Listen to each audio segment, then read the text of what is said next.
10, 9, 8, 7, 6, 5, 4, 3, 2.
外でブーてやるぜ必殺技はガチャボスだ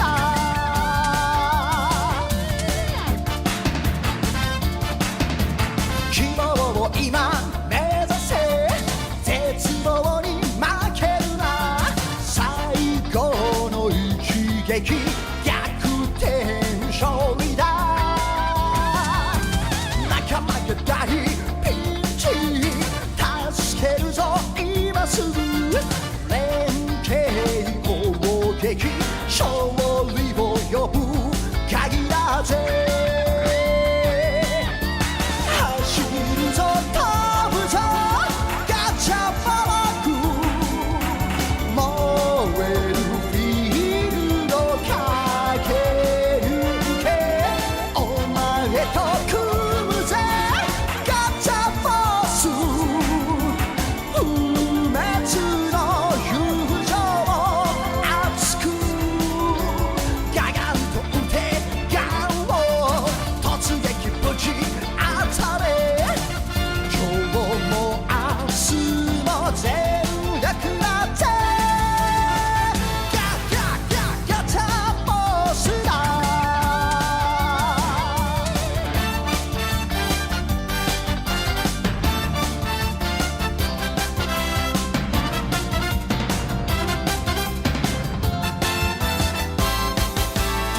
どでかい敵迫る恐れるな戦士よ心の迷いが本当の敵だぜでっかい夢つかめライバルに打ち勝て拳を交わせば生まれる友情正義のおもちゃガチャバグ放て秘密のエナジー未来を開けガチャボス恐怖の侵略砕けミサイルボムファイヤーパンチがブー飛ばせ愛と勇気胸に抱いてガチャボスだ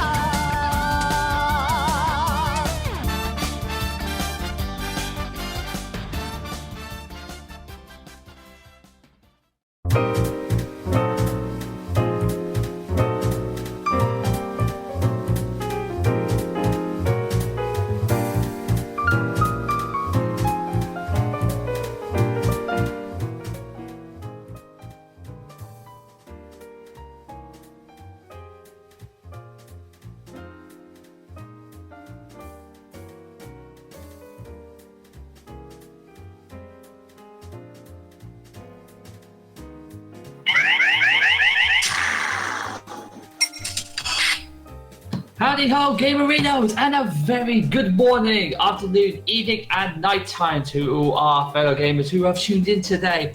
My name is James, and welcome back, one and all, to the Tally Ho Show. We're now into episode 6, so we're now halfway through episode 1. I know, it's amazing, really, but we have still got a lot of amazing stuff coming up, including in today's show as well. So, why don't you get yourself a brew, get yourself comfy, and relax, because now we are live for the next 3 hours, and we have an awesome show for you tonight. We have lots of awesome music coming up, topics to get yourself involved in, and of course we have the Throne of Games competition coming up as well. Is Fox McCloud going to stay as our king for just another week, or will our new competitor finally take the throne off him? That decision, as always, comes on down to you guys. And as usual as well, it wouldn't be the Tally Ho Show without my partner in crime, the Luigi to my Mario, the Tails to Sonic, the Ho to the Tally. I can't help but feel we're probably going to be picked up for that by Twitch teams for that. But of course, joining me live from Vancouver in Canada, it is the one and only Mr. British Andy. How are you today, good sir? Tally ho, or ho to the tally yo. Let's just hope Twitch didn't catch that. So. I think we're fine. We're still live, so I think we're alright with that. Until someone actually like sends a complaint to Twitch and I get a message saying, someone said that you said something very inappropriate on your stream. I'm like, gosh dang it. Dang it, James. I just send it my way. I'm sure I'll be able to tell them. But the problem was, I need to annoy him. That's what the plan was. Yes, and I thought saying something inappropriate to get his stream like banned was the perfect way to annoy him. Did it work? Oh yeah. Oh yeah, we've definitely banned him. Thank God for that. Yeah. I shall send him a message immediately. Hello, good sir. You are no longer be on Twitch. Bye. It's like, well, damn. Well, damn, I sad now. How good? How are you doing anyway, dude? I'm doing well. I'm very emotional, James. Very, very emotional. I guess it's because we've had yet another person who has gone to see Infinity War. Is that correct? It is indeed. I actually went to see Infinity. We're not going to spoil. We're not going to say any spoilers. We're just because I know a lot of people haven't seen it yet.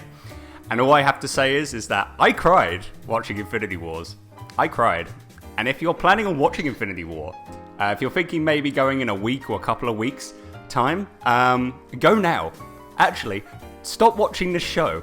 Go now. That's all I have to say. No. Don't leave the show just yet, because we kind of still need to view it. I'm just saying that because it's like, what an amazing movie. What an amazing movie. I've said it on social media. If Avengers Infinity War doesn't win an award doesn't win an Oscar, doesn't win a Grammy, doesn't win a BAFTA, doesn't win a Golden Globe, if it doesn't win anything, I'm going to riot.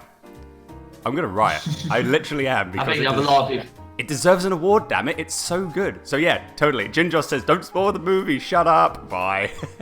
He's gone. Don't worry, we won't spoil any movie. We won't spoil the movie at all. All I will say is by the end of it, I had almost spit out my cup of tea. That's why I drank a cup of tea. You drank tea in the theatre? In the movie theatre. Well, I mean, you're still in Britain, so, we do drink tea in the theatre. That's what we do. And I'll have you know, my pinky was up the entire time. I say, sir. I say indeed. My gosh. Hello. Yes, but apart from that, it was all good. Been pretty well. Been playing some Outlast on stream. Getting scared at my bloody wits because it is a freaky game, but a lot of fun nonetheless. People like to see me scream like a girl. Who knew? Oh. A lot of people actually. In fact, I didn't even say I could tell them that easily. Well, there you go. How are you, James? How have you been? I've been fantastic. Been a rough couple of weeks for all the time, but that's just mostly down with us. However, good thing for me today is that I am finally moving into my new home next week, which I'm so happy about. Yay! And I'm also even more of a bit of a good thing for today because today is actually my anniversary with my fiance, who's currently upstairs sleeping and doesn't want me to annoy her with this. So basically, I'm a free man for the next couple of hours. So yay! That's it's like happy anniversary, babe. Don't disturb me. That's the greatest gift you can give me. Like, okay. Hey, it was her words, not mine. So I'm gonna cut that. Hey, no, fair enough. So no, that's great. It's great that you're enjoying it. Like, are you doing anything after the show tonight? Actually, no. We've been out with the family today, which it's been fantastic weather. And anyone who's living in Britain at the moment will also know it's just been brilliant. Summer's finally arrived. We're only going to get it for a few days before it gets destroyed by the rain, but what do you know? No, actually, we're going to plan on waiting until after we move in, get it out of the way, and then we're going to settle down and actually probably do something for that. Hey, and do you have a firm date set for when you move now? Yes, 15th of May now, dude. 15th of May, I leave this place, and then I go into my new home, which means, best thing as well, the next Tally Ho show will be done in a brand new location for me. Half of, the UK headquarters will be moving. Probably 5 minutes down the road. It's pretty much, 5 minutes down the road, but it's still a new headquarters. Still new headquarters, though, damn it. Yes, indeed. No, technically, we have got two headquarters. We've got one in Canada, and we've got one in Britain. We do. And the Canadian headquarters, Vancouver, it's gorgeous. There's not a cloud in the sky. It's very warm. I wore a light jacket because I thought to myself, it's going to be nice and sunny, but it's not going to be too warm. I walked outside. I got into downtown. I was sweating. Like, no joke. I was like, hot diggity damn, literally. It was like so nice. So you actually shouted out hot diggity damn at the top of your voice. I did, but nobody cared because it's Vancouver. Everyone, like, you know, someone joined me with that, so I was like, sweet. But yeah, no, I'm looking forward to heading to the beach soon and, you know, tanning up and everything. It's going to be great. So good. Because that's what we Brits do. When the sun comes out, we immediately jump out and go, burn me. That's what we do. I just got a message here from Edgehead. Hello, sir. Welcome to the show. It says, Edgehead, I should give James a housewarming gift. Edge, that would be fantastic if you could give me a housewarming gift. However, please don't bash down my walls. I've just bought the place. That's what it's going to be. His housewarming gift's going to be a wrecking ball. That's what I think. I really hope not, because... Sorry, after you, sir. I really hope not, because the deposit's only just gone through, and I don't want to have to pay more damages. That's understandable. That's understandable. Speaking of Edge, we have a lot of people in the chat. Hello to everyone. Hope you're all having a very good day. Thank you for tuning into the stream, the show live. If you're listening to this on Twitch, or if you're downloading this on the podcast via SoundCloud and iTunes. Just saying. In which case, spoiler alert, I win. Hey, come on now. Come on now. Well, you do realise now that if I don't win, I'll just screw myself over. You know that, yes. right? Spoiler alert, I win. Wait, what? Wait, what? Hold on. I'm going to rub that in your face if I do win, but we'll just have to wait and see on that. Hello to Gingers, Nick Rex, Tamani, SJ. We've got Game Fan in here, 1983. We have Edgehead, who has destroyed my place again. Thank you very much indeed for that. Mr. Venato. We also have, we have James, Jack of all games. And I think that's it.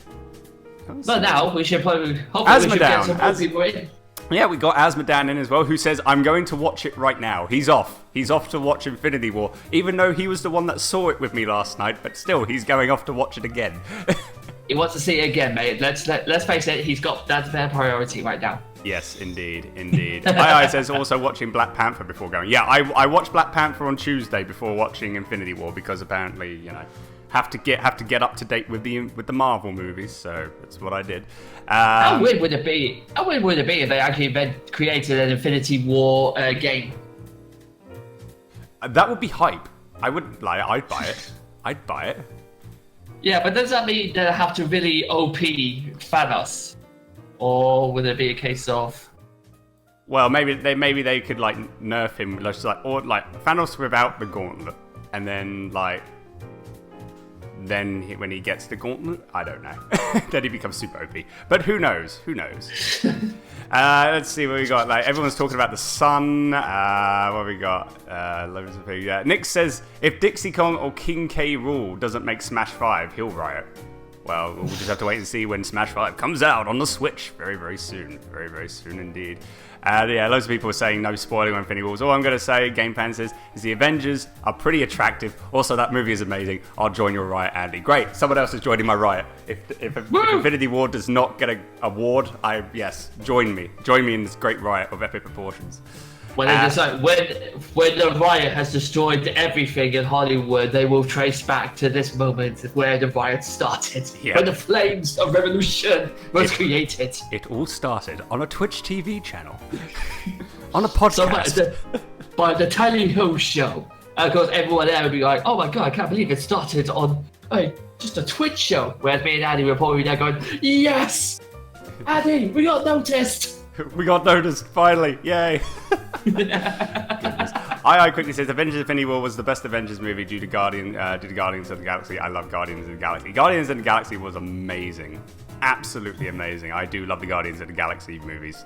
Number 2, Volume 2 was decent. Volume 2 was better than number 1, I have to say.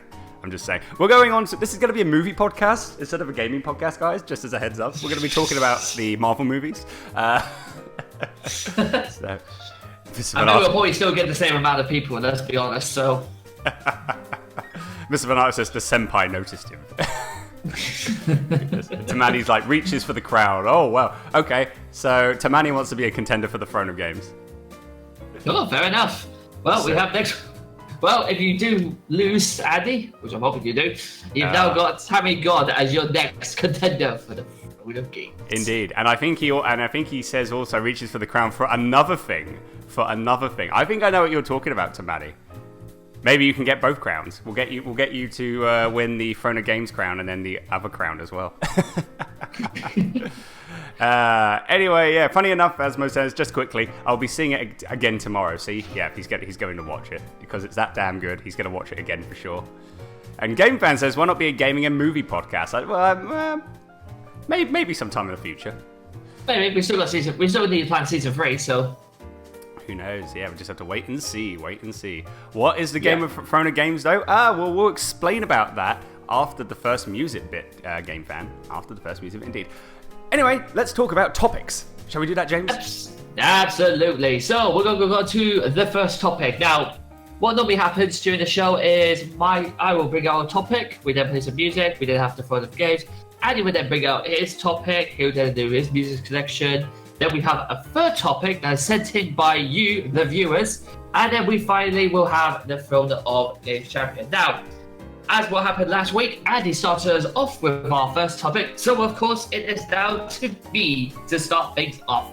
And I thought, why not go back to how we like to play our favourite games? And I know a lot of people in here, this channel would have no idea of what the perfect game is. They also understand exactly what makes a great game and all that. But the problem about playing it too many times is that eventually it just becomes slightly boring and slightly predictable, which is kind of really bad. So, my first topic today would be that if you could erase your mind and be able to play one game again with all of the new bits, so you have absolutely no idea what the game is, what would it be and why? So, as always, Andy, since this is my topic, I open the floor to you, good sir. So, if you could erase your mind and play one game again from the start, what game would it be? So, yeah, I have quite a few games to talk about. Guys in the chat, you are very more than welcome to join in this conversation as well. As what II says. II says Final Fantasy VII. That is a good game to actually erase your mind. Yeah, that's a really good one. Feel free to send in your answers in the chat, and also as well, as what James says, we have a topic where you guys can send us a gaming topic, a request, a listener request. If you want to give us a gaming topic, type in ! tally ho, all one word. You'll get our email address, thetallyhoshow@gmail.com. Send us your gaming topic with the subject tally ho topic, and it may get discussed on a future show. And you can also do that as well if you listen to this on the podcast. Again, email address is thetallyhoshow@gmail.com. Send us any gaming related topic. Nick Rex says Spyro 2 Ripto's Rage, and obviously Shenmue. Indeed. Thank you very much for that, Edge. Right, for me, I've got 4 games. So this might be a bit of a lengthy thing for me. I hope you don't mind that, James. I've got about 2 games today, so go nuts. Okay, well, I'll talk about 2 games first, and then you talk about your 2 games, and I'll talk about my other 2 games. So, first game, Sonic Adventure 2. Now, it's a bit weird because my favourite 3D Sonic game of all time is Sonic Adventure, but the story in Sonic Adventure 2 was absolutely phenomenal. I remember as a kid, the first time I played it, I was friends with two brothers who owned a Dreamcast, and they're like, "Hey, we got Sonic Adventure 2." This was back in 2001, and I'm just like, "What?" It's like, there's a Sonic Adventure 2 now? Like, yeah, come check it out. So we were like playing through Sonic Adventure 2. I was playing through like, seeing like the graphics, seeing City Escape. I thought this was absolutely amazing. Seeing Shadow the Hedgehog debut in that game, I was like, All Hail Shadow? All Hail Shadow, yes. And I was like, are you serious? There's another hedgehog? There's another hedgehog. I'm like, what in the absolute heck? And it was funny because there was a time when they were going, my 2 friends who were brothers, they were going away for a vacation for 2 weeks, and they're saying, "Hey, we need someone to look after the Dreamcast. Do you want to look after it and play a few games on it?" I'm like, hell yeah!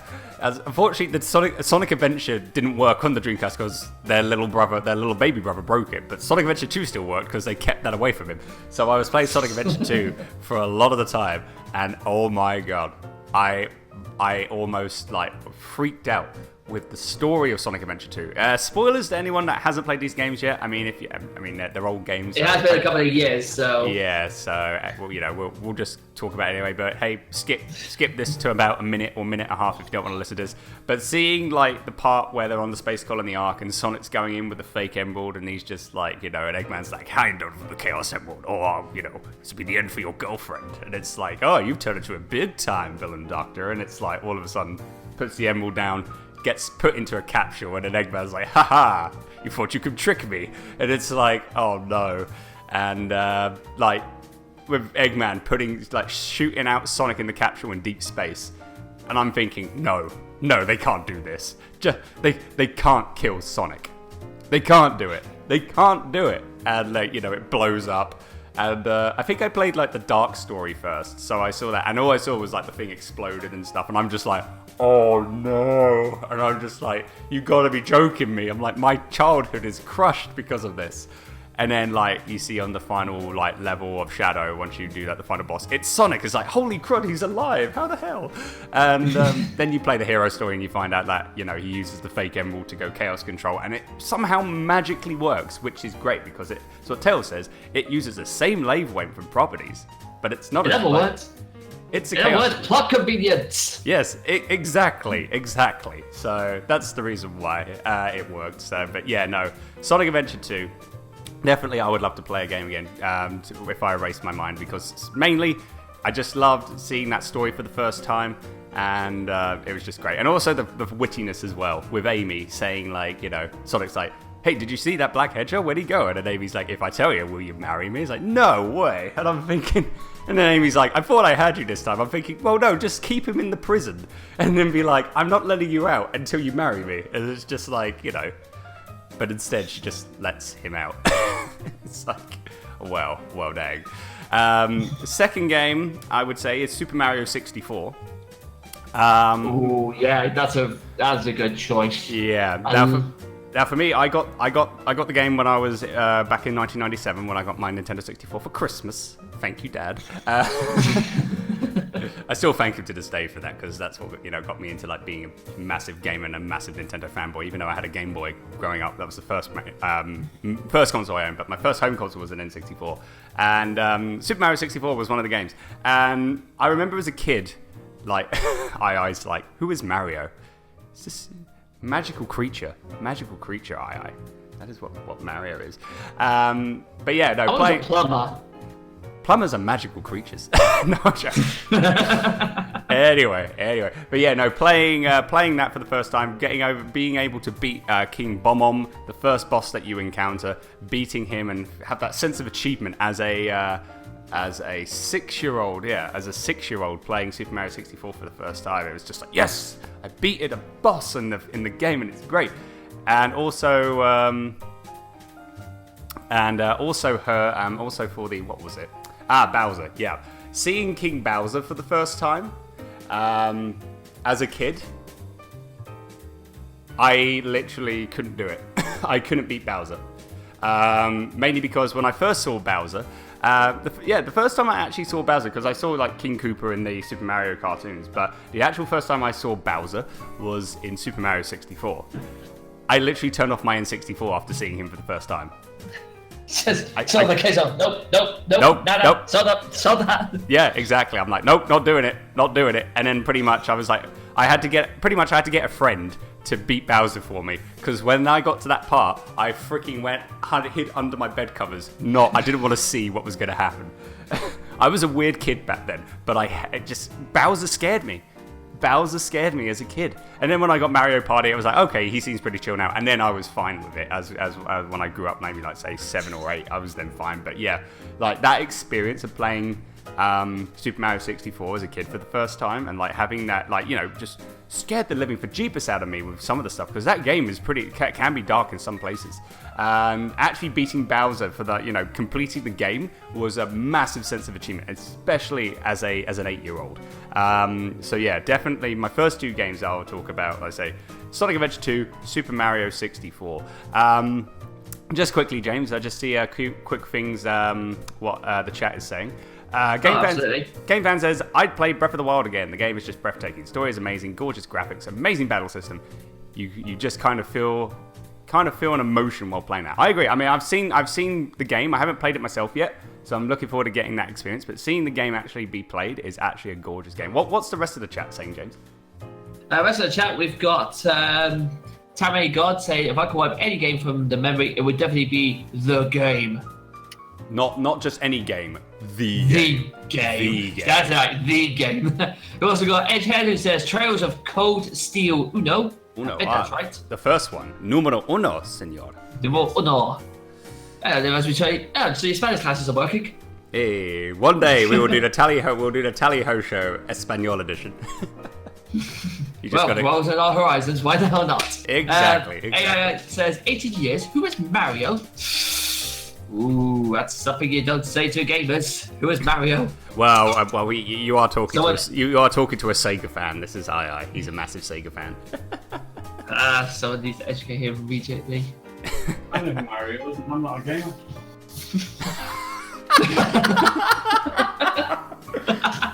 We just had a cameo appearance, was it? Yes, and we had another cameo appearance from my dad. So he basically just said, I don't play games, even I know who Mario is. That's brilliant. We got your dad on the show, finally. Yep, we've got him on the show at last. I'm happy with that. We need to get him on. We need to get him as a special guest one day. Well, maybe wait till I throw him some Nauticas. He'll be really happy with that. Oh, fair enough. Edgehead also says, I thought I heard Clover is a magical creature. Yes, Clover is also a magical creature. And what is this Clover you speak of? Nick says.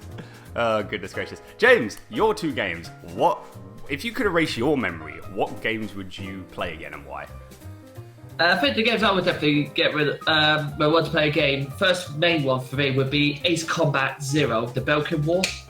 Now, I remember playing this in the PlayStation 2. I just got it because I was really into aircraft flying, and I looked on Amazon to basically ask, like, any flying simulators, and it came up with Ace Combat, the Belkin one, as a special offer. So I thought, download, buy that. You know, back in those days, you could buy games, you had to wait for it to be delivered instead of, downloading it on your computer. Ah, yes, back in the day. Those old days. Back in the day, you kids with your downloadable content. Back in my day, we had to wait 2 weeks for a bloody game to show up. Or we had to go outside and buy it. No downloadable content for these games. It was a case of, if you wanted it all, you had to earn it. Yes, pretty much. I remember getting the game and plugging it in, and it was amazing. The story got me hooked all the way through. Getting my own aircraft, flying about. I became an ace at that game. And for those guys who have never played it, during halfway through the mission, you get your teammate, your wingman, goes rogue and starts attacking you, but then he escapes. You get a new wingman, and you go all the way up to the final level until right at the last minute, your new wingman gets hit and shot out of the sky, and all you see in the background is just this little black spot. You think, what the hell is that? And then all of a sudden you just see this brand new big of aircraft. You're like, that looks pretty damn powerful. And then you hear his voice coming through. You're like, what the hell? What are you doing there? And then it gets into the final battle between you and him, and it's got the greatest soundtrack I have ever heard in the game. And it's all it's actually basically based on Spanish Latino and guitar strumming, and it was amazing. I've got them downloaded onto my phone because I just love the soundtrack so much. And it was the only game that actually got me hooked and wanted me to play again, because I wanted to become an ace. I wanted to earn all the medals. And I remember the last time I played it, it was a case of, it was a final, because you do a little special bit at the end. Yeah. And it was from all of the squadrons that you faced the entire game. And then if you defeated them all with record time, which I managed to do once, then this new aircraft just appears. It's unknown. And you're like, what the hell? What is this last aircraft coming towards us? And then all of a sudden you find out this is you from previous games, so Ace Combat 4. You're taking on the guy who's in charge of Ace Combat 4. You're like, oh my god, I'm actually in a real fight now with one of the developers on things. And when you kill him, when you defeat him, you just feel such a wave of brilliance, because you are now to be considered an ace of Ace Combat, and especially with the new games coming out, it got me hooked on Ace Combat from day one, and I'm so looking forward to when the new game comes out as well. Oh yeah, because we got the new Ace Combat coming in, and I could tell when I was gonna say something when you said like I became an ace in it. I was gonna be like, yeah, hence why it's called Ace Combat. I was trying, but I held it in. I held it in until I put the ace in Ace Combat. Exactly. There you go. And the other one I've got as well, it's quite a new, not quite a new one, but it's Legend of Zelda: Skyward Sword. Ooh. Now, Okay. I played a lot of Zelda games like Ocarina of Time, Majora's Mask, Link to the Past, Phantom Hourglass, Spirit Railway, the Spirit Tracks one. Skyward Sword, I think, was the only one I've actually wanted to play again because it was just amazing to play around first time around. It was the fact that you start off right at the beginning of the whole Legend of Zelda Chronicles. And it was a case of you figured out like how the Master Sword was formed, and I loved seeing that, like how it was officially formed, how you've sorted it out.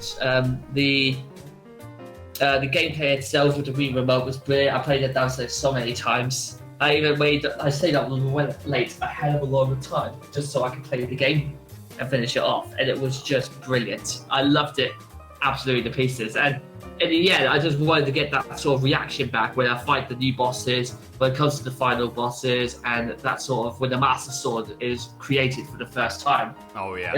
That's a memory that sticks with me. That will stick with me for the rest of my gaming career. I mean, like, yeah, as what Vic says, who's jumped into chat, hello, tally-ho to you, sir. And also, hello to Firestar, how are you, sir? Hopefully you're well, thanks for stopping by. Vic says, I have mixed feelings with Skyward Sword.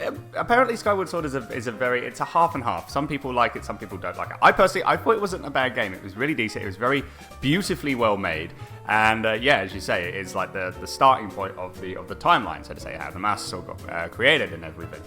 I personally love from that game the way you travel to different islands, or you travel to different parts of, like, say, the underworld, where you go below the clouds. When you're on your trusty what was the name of the bird? I forget the name of the bird. I forgot what the bird was called either, but it's definitely a red one. That's all I remember it. I think I'll search for it, but someone in the chat may give it to us and be like, "Come on, guys, get it right." But traveling with your pet. Your companion, like, you know, going across like the skies, and also the music when you're traveling as well. That is such a beautiful song. That really is. I love Loftwing. That's it. Asmodan got it right. Loftwing. That was. I knew it had something. Thank you very much for that. Still have yet to finish it. He says. Yeah, I know. I still haven't yet to finish it. I've seen streams of it, and I've seen like the ending, so I know kind of the gist. But yeah, it's like I haven't fully completed it yet. But yeah, when you're riding with your Loftwing. Around the skies, and just the music is so good. I love the music, the Loftwing music. It's so beautiful, so beautiful. It really is. As well, which made me laugh actually, because I've just got in the chat as well. RBB's turned around and said, I like it, but I don't like Fee, because Fee sucks. Which definitely makes more sense, because I couldn't really understand. It sort of was a bit weird why she kept going, Master, you are low on health. Yeah, as if the hearts and the bleeping stories wasn't exactly the biggest giveaway of them all.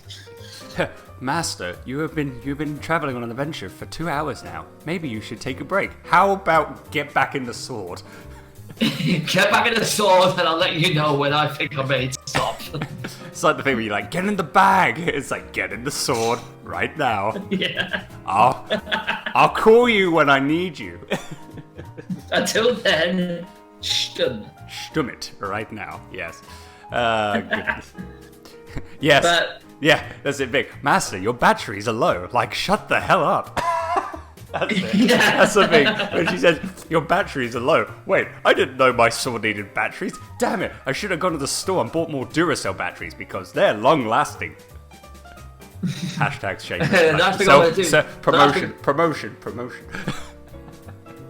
We're supposed to be promoting video games, not batteries. I got enough batteries as it is. Well, you never know. Anyway. Hopefully the show will be sponsored by Duracell. Anyway, Moving on. Ginger says, I beat all the Zelda games except Zelda 2. Screw Zelda 2, he says. Well, yeah, Zelda 2 is a hard game. It's a very, very hard game. He says another game, Skies of Arcadia, which is a gorgeous game. Gorgeous game on the Dreamcast and the GameCube. I couldn't agree. Couldn't agree with you more there, sir. But yeah, definitely Skyward Sword is a really, really good game. So, you know, I think I need to get on and play it at some point and finish it so I can get that experience. I hit the thing as well with Legends, with Skyward Sword with Fee especially. I swear there's a song where it actually sounds like she's singing, not like in the game, but actually outside, like a Scooter song or something. Oh really? A song from Scooter. I swear, if you listen to it like really carefully, it does actually sound like Fee. Because it keeps like because when she speaks, she has that little echoey at the end of it. Yeah, she does. Yeah, and that sort of sounds the same. I'm gonna look for this song and I'm gonna find out. Yeah, I swear it sounds exactly like her. Ginger says, I hate Fee. I rather have Navi. Fee is annoying. See that? Whoa. Let's not go too far. Let's not go too far with Navi. Hey, listen. Hey, watch out. Look out. Hey, shut up. Hey, listen. Oh, I hear that. How about you listen? You're a fairy, but this sword hurts. Don't let me show you why. Asmodee says, I beat Zelda 2, and it literally gives you a new game plus, and it's like, screw this shit. There you go, explicit content there, because I just said the S word, there you go. But oh well, who cares? Yeah, no, great choices. Whenever I'm in this tally-ho show. I know who I'm choosing. Oh god. For Frona Games. Oh, that'll be interesting then. Maybe we might get Gingos on the show. Maybe one day. Who knows? But I also have two. I also have two other games to talk about. Ginger, I will say this though, Gingers. If you do decide to pick Navi or Fee, I swear to God, you are going down. I don't care. Normally, if it's whoever's the other person, they always seem to side with our guest. But I swear, if it is Navi or Fee, it's gonna be. We are going up against you. Yeah, it'll be the first time me and James will be teaming up. Oh, he's putting down the gauntlet now. Nope, you're going down. Oh yeah. Damn. Gauntlet has been thrown by Gingers. You've heard it here, folks. Well, damn. It's gonna be interesting. It's gonna be interesting to say the least. So my other two games I want to talk about. It's very controversial. Controversial? Yes. Because these two games are from a certain character that James has to use for the throne of games. Oh, yeah. And I know I'm pretty much shooting myself in the foot with this when we do throne of games. Worry, I'm going to be using this. I'm going to be using this when we do throne of games, so don't worry too much about it, mate. But I don't really care because I love these games and I want to talk about it. You know. So I might not be talking smack about Fox, maybe a whole lot in this throne of games one. I'm just going to be talking about Captain Toad a lot of the time, so... Well, I just said who I said, but who knows? Oh, good work, Andy. Hey, there you go. Wait, what? What did I say? Nothing. Well, there you go. You got a sneak peek. Anyway, my two other games that I want to discuss about. There you go. Gingos even says it. So I might have got one vote. But we'll just continue on. My two other games that I want to talk about is first of all Star Fox Adventures. Yes, indeed. It's always happening on a show. I'm going to screw up at least one time on a show. It's a tradition on the Tally Ho show where I cock up something, and there you go. That was the cock up. Star Fox Adventures. I tell you what. Sorry, what were you going to say? Well, considering I had a power cut last time, I think it is your turn. So. Yeah, but that wasn't your fault.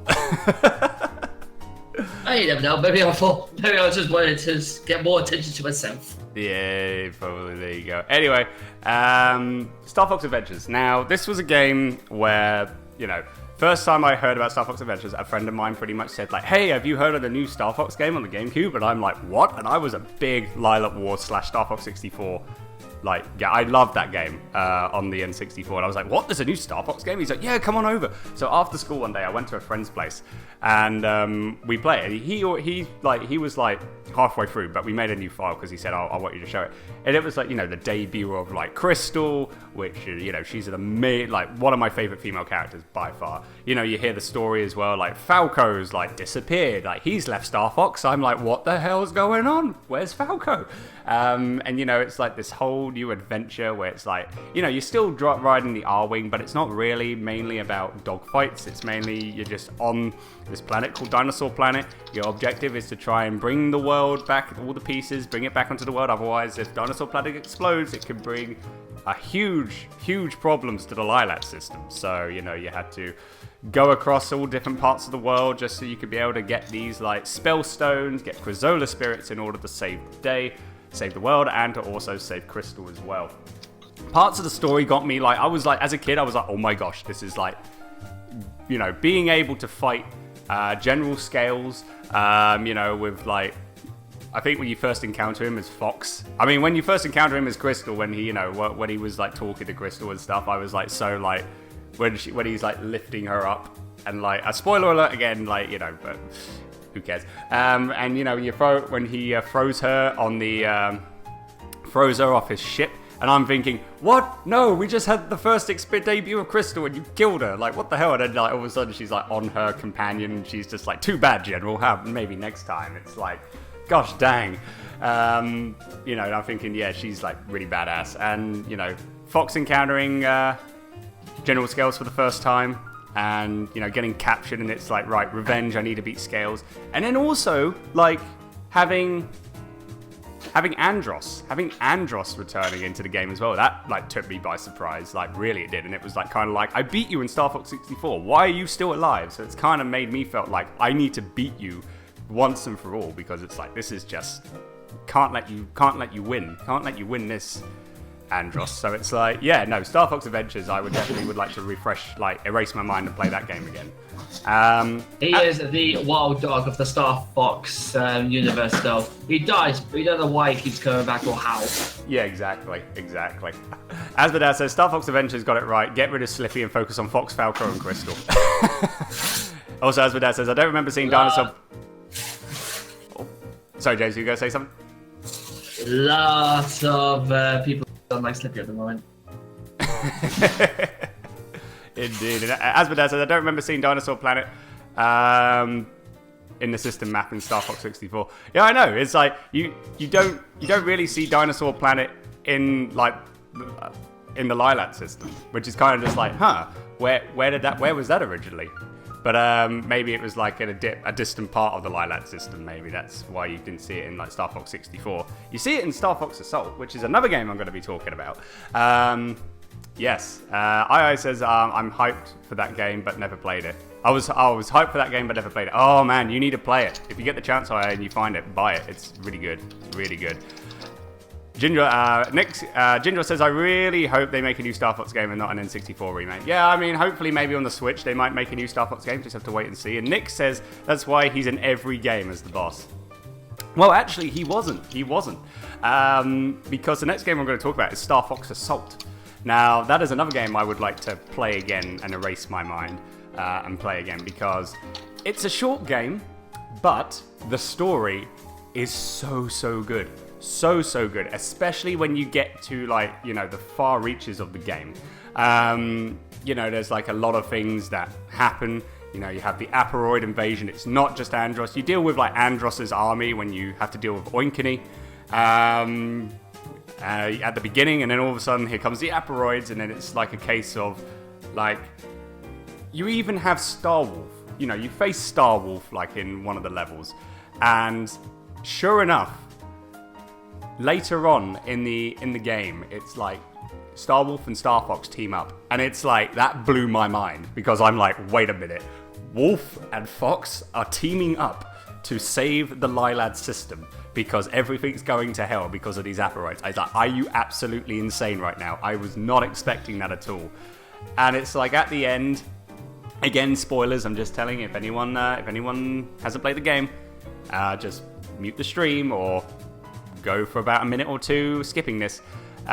You know, seeing at the end when you have to go through to the android lair, but it's blocked by like a barrier, and there's no way to get it. And then all of a sudden, you see Peppy and Rob going down onto that shield, and they're sacrificing their lives just so the rest of Star Fox can go down and take care of the Queen Aperoid. I was like, Peppy, don't do it. This was another like gut-wrenching thing, you know, when you're just like, don't do it, Peppy. Don't do it, for the love of God. You have, like, don't, we love you. And he just does it, and he just sacrifices himself in order to save, like, the Lilad system. And that, I'm no joke, first time I saw that, I cried. I actually cried. It's like, games like that, you know, that hit like an emotional, it hit me hard emotionally, because it's like, I love Peppy's to death, and it's like to see him like sacrifice himself just so he could, like, you know, get the team in and save the day. It was beautiful. It was beautiful to watch, and it was just like, it's so sad as well, so sad. And you sound like you're tearing up right now. It gets me in the feels, man. It gets me in the feels every time I talk about it. God damn. Electric Boogaloo says, I kind of want a remake of Star Fox 1 and 2 on the Switch, to be honest. Also, hello. Oh, that'd be pretty hype. Also, hello, Electric. Tally ho to you, sir. Hope you're well. Kippies came in saying, Assault best game. Don't at me. Good. Yeah, well, Assault is a pretty decent game. And one quick thing I was going to say as well, for this, because I know we're going way over. When you're in the Aperoid lair and you see the Queen Aperoid, and the thing that she does is that she uses like people, like loved ones from the team that are, you know, that have passed away. You know, she uses Pigma, like, to talk to the team, you know, to manipulate everyone. They use General Pepper to manipulate the team to talk, saying, we are the Aperoids and we will take over the whole universe. And then it's like, and then they use Peppy. They use Peppy to talk. And I'm like, well, Crystal says in it, not Peppy 2, stop. I'm like, yeah, please stop, because this is I thought, this is sick. This is so sick. And the one thing that really got me, like, I was enraged when I saw this, was when the Queen Aperoid used James McCloud, Fox's dad, to talk to Fox. And I was like, Fox was like, what, Dad? And I'm like, what? No. And I'm thinking, are you absolutely insane right now? And he's like, you don't have to do this. I'm like, no, this isn't James. James would not say that to him. And, you know, that got me really enraged. So when you're, like, facing, like, the Queen Aperoid, and when she's on her final legs, and then Fox says to her, here I come, you ugly space hag.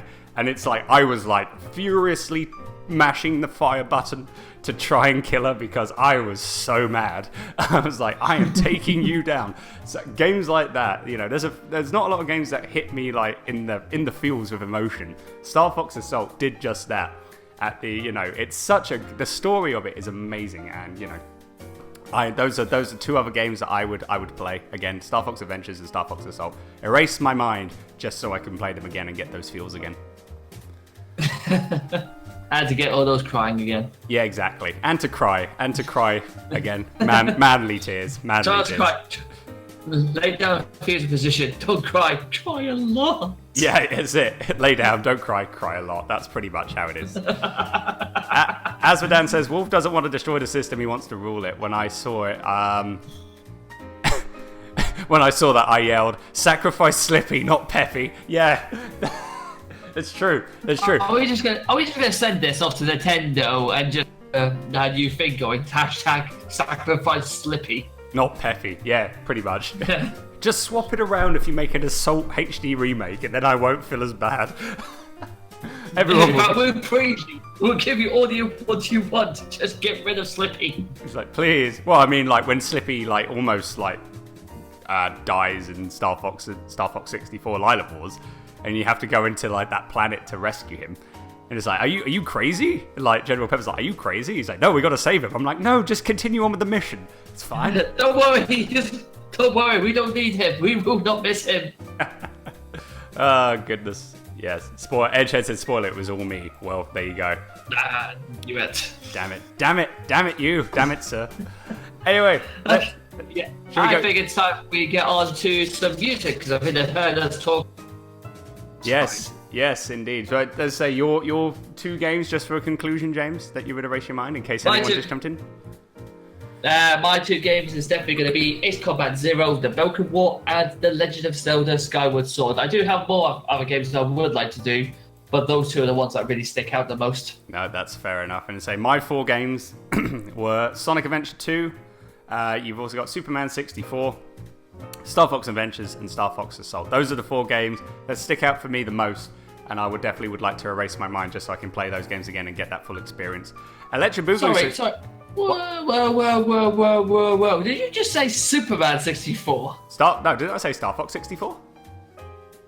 Jeez! What? You just confirmed it. You said Superman 64. Fuck. Ladies and gentlemen, No. you have heard it here. Andy loves Superman 64. I'm going to be using that for the rest of the time. I meant Star Fox 64. Damn it. Dude, Oh no, there comes the Lex wins. Why did I don't. This is what happens when you wake up early to do a show. Your brain is not like 100% in with it at the moment. I gave you an extra hour, dude. What are you talking about?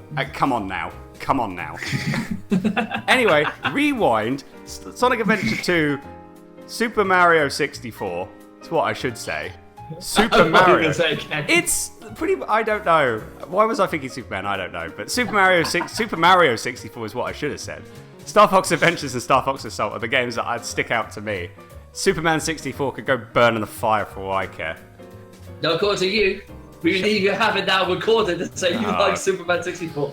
So we are definitely going to be using that from now on. So thank you, ladies and gentlemen, and everyone who has this recorded as well, because I'm going to rub this in Andy's face. Anyway, I think after that it's time for some music and for you to sort of get back what's going on, don't you think, Andy? Yes, but Electric Boogaloo quickly says as well, Fox McCloud would rather not sacrifice his comrades and decides to play Sega's Galaxy Force instead. Yes. That's what he does in his spare time. Anyway, what songs have we got on today, James? Before I'm going to go cry in a corner now. Yeah. Okay, so you're just stuck with me now for the next few bits. Yeah. So our music. So as we normally do, we are going into the music tracks now. As it normally happens, whoever does the topics normally picks their start of the music. So I have got 2 tracks ready and ready to go. And the first one comes from a very special game that I absolutely adore because 1, it's brilliant, 2, the soundtrack of it is amazing, and 3, and most importantly, I normally kick Andy's butt on it so many times. It is, of course, Mario Kart Wii, and this is the level that I use to train myself when it comes to Mario Kart, and that is Rainbow Road. So keep yourselves in, get yourself nice and tucked in, get yourself a nice brew, and keep on listening to us at the Tally Ho Show with me, James. And me, Andy. We start off our fantastic music round with Mario Kart Wii Rainbow Road.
listening to the Tally Ho Show with Andy, James, and me, the voice inside your head.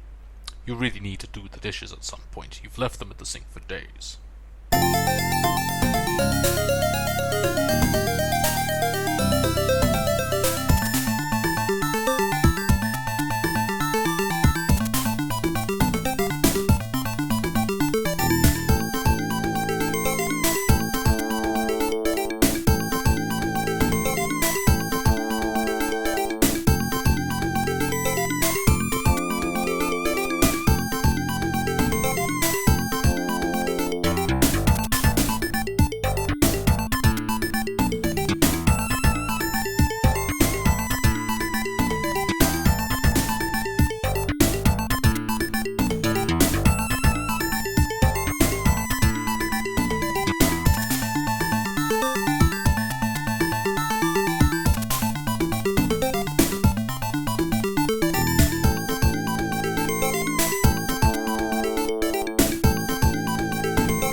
And so, the journey continues. Step forth, brave warrior, for you must fight to take the ultimate title this universe has ever known.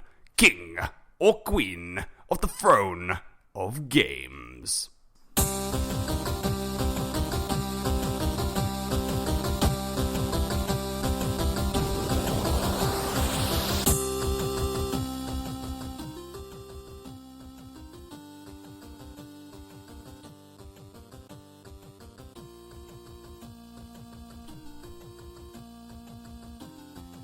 And welcome back, everyone. We are back with the Tally Ho Show. So what you had on was James's picks of his songs, which were very, very good picks indeed. What we just had on from Sonic and Knuckles, or Sonic the Hedgehog 3 and Knuckles, Lava Reef Act 2 / also Hidden Palace Zone. And then from Mario Kart Wii was the Rainbow Road theme. And I just want to point out that, yes, James does beat me on Mario Kart quite a bit, but I have beat him a couple of times as well. I just want to point How many that out. times? Well, a couple. I'm going to say a couple, alright? Okay. About 9 times out of 10 I've beaten them. So. Okay. Well, don't start using your mathematics to find out how many times you won. It was a lot. Okay, I admit to that. Yes. Yeah, yes. Our Mr. Venato says, ha ha ha ha. Andy loves Superman 64. Yeah, it's going to be an ongoing meme now, isn't it? That game can never escape me. Andy confirmed a masochist. Goodness gracious. Jesus. Anyway, it's now time for... Oh, Electric Boogaloo says quickly with the topic that we just had. For me, it would be Crash Bandicoot Warped, Spyro the Dragon, Mario Kart Double Dash, and Marvel vs. Capcom 2. So, yes. Play it with a smile. And James, stop now. Stop typing in the chat. Stop typing in the chat now. Anyway, Throne of Games. If you're new to listening to the show and you're thinking to yourself, what the heck is the Throne of Games? Pretty much, the Throne of Games is... There's a gigantic throne made out of game consoles, controllers, all of the amazing things to do with gaming. We put two video game characters from the gaming universe and we duked them out into a battle to see who will be crowned, either a current king or queen or a new king or queen of the Throne of Games. James has already got his pick. He has the one and only Fox McCloud. After Sophia, aka Ram the Dragon, came onto the show last time, I was up against her with Queen Bayonetta, my choice. Fox beat Bayonetta, so James now has Fox McCloud as his chosen character. I have a new character. If you've just listened into the first topic, you might have heard me say who the character was, but we'll get into who I have in just a little bit. But yes, as I say, we talk about each other. We talk about our characters. After that, with the positives and why they should be crowned king or queen of the Throne of Games. Myself or James then all of a sudden will then come in and start saying some like cons about the said characters. After that, we've had our says of both of our competitors. We then have 1 minute to try and sweeten the deal with you guys to try and vote for either current King and Queen or the new King and Queen. We then give you a voting poll. You then vote for your favourite character until the end of the show. And at the end of the show, the said competitor or the current King or Queen with the most votes, whoever has the most votes pretty much, will be either still crowned or will be newly crowned as the King or Queen of the Throne of Games. Hopefully I said that and it wasn't confusing. Hopefully. If those people who may be a little bit confused, the more we go into it, the more you'll understand exactly what's going on. Although, to bring up the topic from the last subject, when I was talking about there may be a song that sounds like Feet, basically. Mm-hmm. It's actually called Ramp the Logical Song by Scooter. We're playing on here, but if you guys have a look into it, listen very carefully to the lyrics being said, you'll understand exactly what I'm talking about. There you go. All set on that. So, it's time to begin. And I have a competitor. Yes, you do. Since you already announced him, I would say, who is the new competitor for the Throne of Games? But in this case, I believe it should be now changed to Andy. Tell us, who is the new competitor for the Throne of Games that you just said a moment ago? Yes, the new competitor on the Throne of Games. As I said last time, he's small but mighty. This week's character is Captain Toad. Captain Toad. Indeed. El Capitan Toad. So, Captain Toad, I say, he's not like your average. He's not like your average Toad. He is an adventurer. He goes out to different parts of the world, to different parts of the universe as well, to just go for adventure, to find excitement, find joy. Doing what he does best, doing what he loves, and that is to go out and explore everything. He doesn't just travel the world. He's traveled to galaxies. He was on he was in Super Mario Galaxy. That's when we first saw Captain Toad, and since then he's grown into a character that people seem to like and enjoy. He had his own mini games in Super Mario 3D World, and he has got his own game. Captain Toad Treasure Tracker, and it's honestly it's a lot of fun. It's a very good, enjoyable puzzle game. If you enjoy your puzzle games, that is something that you could definitely get on the Wii U. As I say, he has his trusty companions as well that will be able to help him throughout his journeys. But as I say, Captain Toad, he's not like your average Toad. They don't go to not one of those one of those toads in the Mushroom Kingdom that just go out on their day-to-day life, living in the kingdom and having a great time. No, he wants more than that. He wants excitement. He wants danger. He just wants everything. He just wants to go out, explore, and just see the world and see the universe as it is. Electric Boogaloo says, Wii U, don't you mean 3DS or Switch? No, there's Captain Toad Treasure Tracker on the Wii U. If Captain Toad Treasure Tracker is coming out on 3DS or Switch, that'll be exciting. Because I haven't heard that yet. But yes, no, definitely. Captain Toad, one of the most outstanding Toads you would ever meet. And that is why I think he should be picked. He's a captain, he's an adventurer, and I think he should become the next king of the Throne of Games. Dude, he's a self-proclaimed captain of the Toad Brigade. He's not actually been given any official title whatsoever. He's just basically gone up to Mario in Super Mario Galaxy. Hi there, I'm Captain Toad. Are you actually a captain? Nope, I just like calling myself Captain Toad. Which to me sounds a lot really bad. Who calls himself a self-proclaimed captain? It's ridiculous. You may say also that he has to go onto adventures and go on amazing quests. He literally just goes and toils the place to try and steal stars, not for any purposes. The main thing as well is the fact that, remember in Super Mario Galaxy, his first one, he appeared to be, for what I remember, cowardly and lazy throughout the entire time he was there, not really giving an absolute thing. I think if it wasn't for the fact that he wasn't actually involved with this, he would have so many problems with this. Also, the guy's superpower, whereas Mario, he can do amazing abilities. His absolute powers almost like with Fox McCloud. What does Captain have? What does Captain Toad have? He's got a flashlight. In a place where the sun is pretty much up the entire time. It just seems a bit weird why a captain who looks exactly the same as every other Toad, just for the fact he's got a flashlight. I guarantee you took that flashlight off him, nobody would know exactly which one he was. Hey, come on.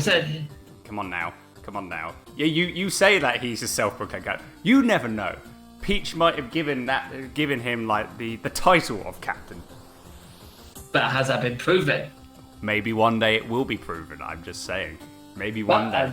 There's definitely a backstory to this. He can't just be like, yeah, I'm a captain. Like, he can't just say that. There has to be some backstory to that. That was my bad impersonation of Toad. I'm just saying. That was awful. I know. I can't do it. Electric Boogaloo says, yeah, Captain Toad is coming to 3DS and Switch. And then I'm saying, well, we know who doesn't watch the Nintendo Direct. How can we vote for Toad if his sponsor doesn't keep up to date? Doesn't keep to date. I didn't see the last Nintendo Direct because I've been so busy with life, so I totally forgot to watch it. But okay, there you go. Hey, Captain Toad's coming out on the Switch and 3DS. That's something to be hype about.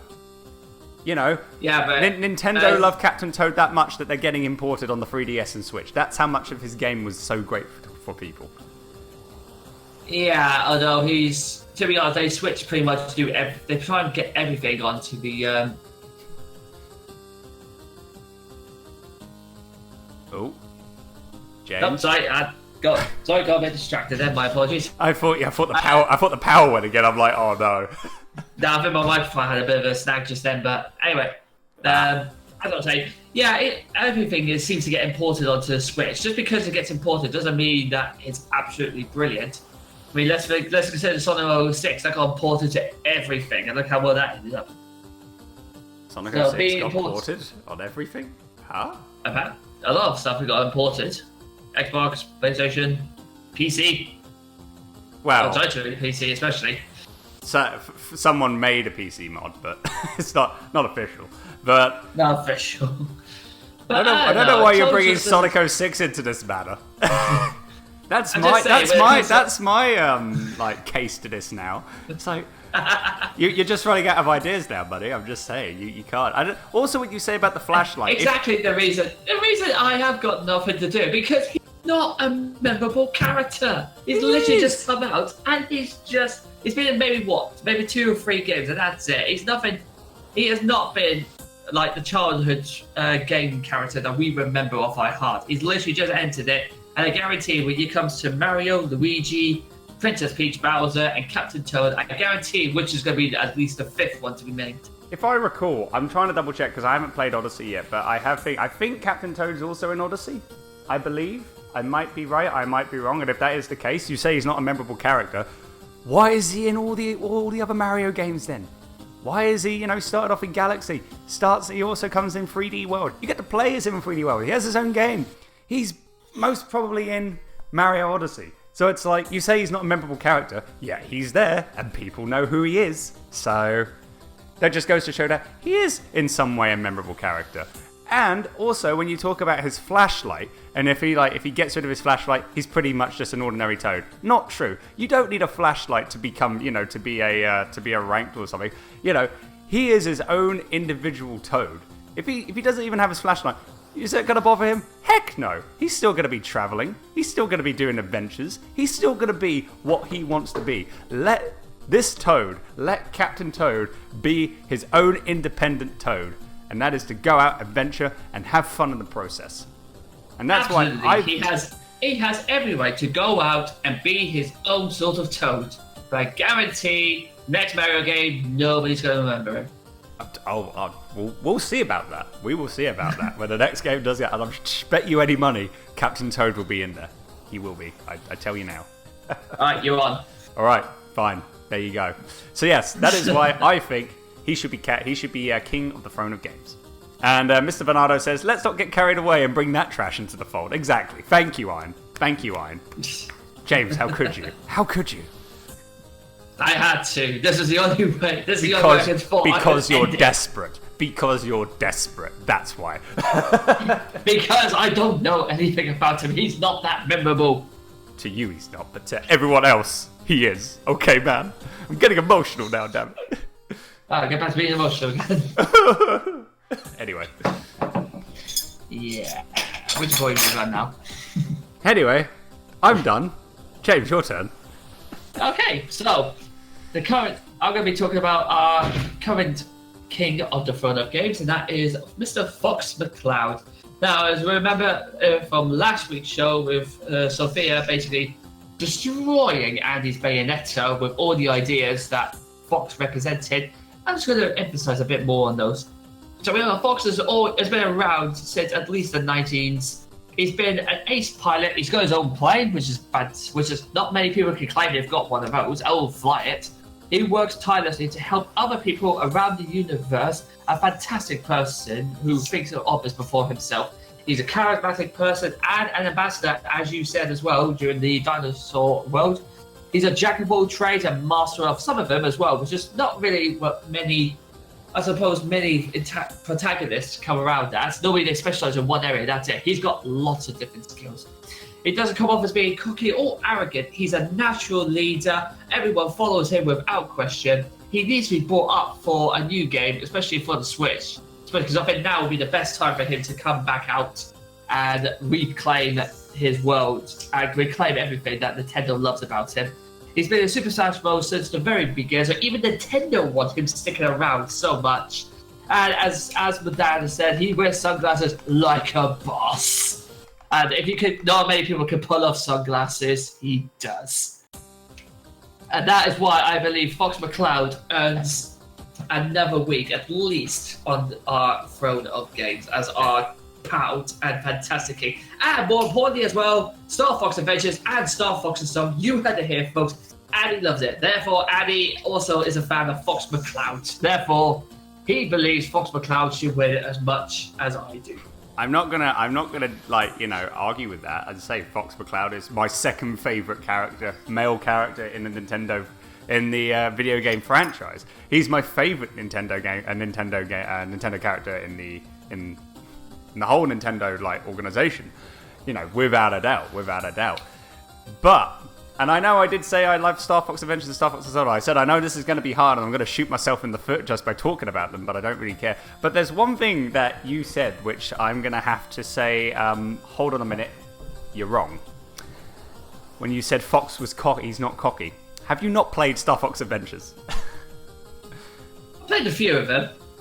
He's cocky. He's fed up. He doesn't want to do this.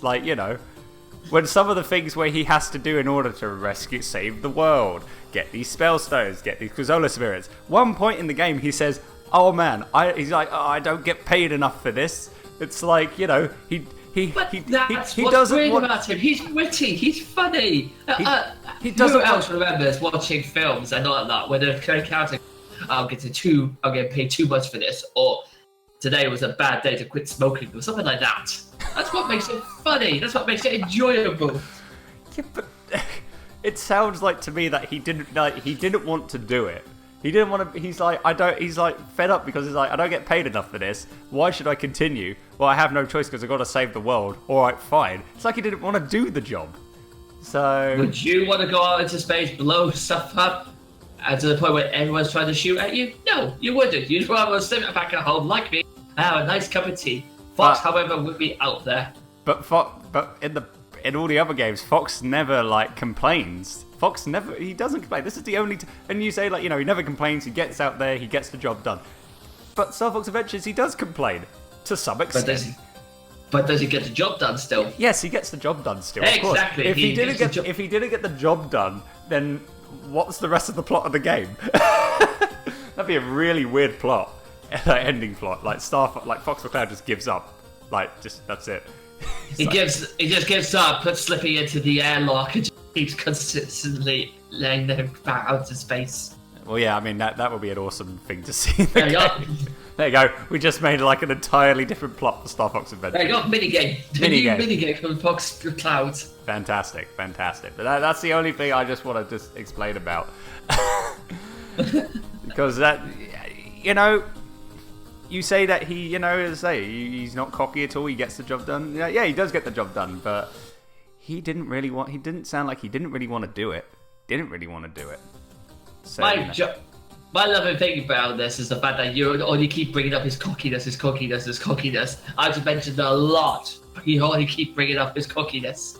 Yeah, but as I say, I'm not. Don't know as well. Or what? Because you're thinking every time I say, like, yes, that's correct. Damn, that's correct. Damn, that's correct. Yes, he's such a great character. What can I use? Cockiness. Let's use that. Hey, in this battle, you have to use anything and everything in order to, bring down a character, so to say. And that's the one thing. That's the one thing. You say he's not cocky, but he is. So have at that what you will. I think he has a right to be cocky. Well, then we'll see about that. Edgehead says Fox McCloud is more memorable than Toad. Come on now. Thank you. Jeez, make the right choice. Toad deserves it. Captain Toad will be doing this for all of the Toads.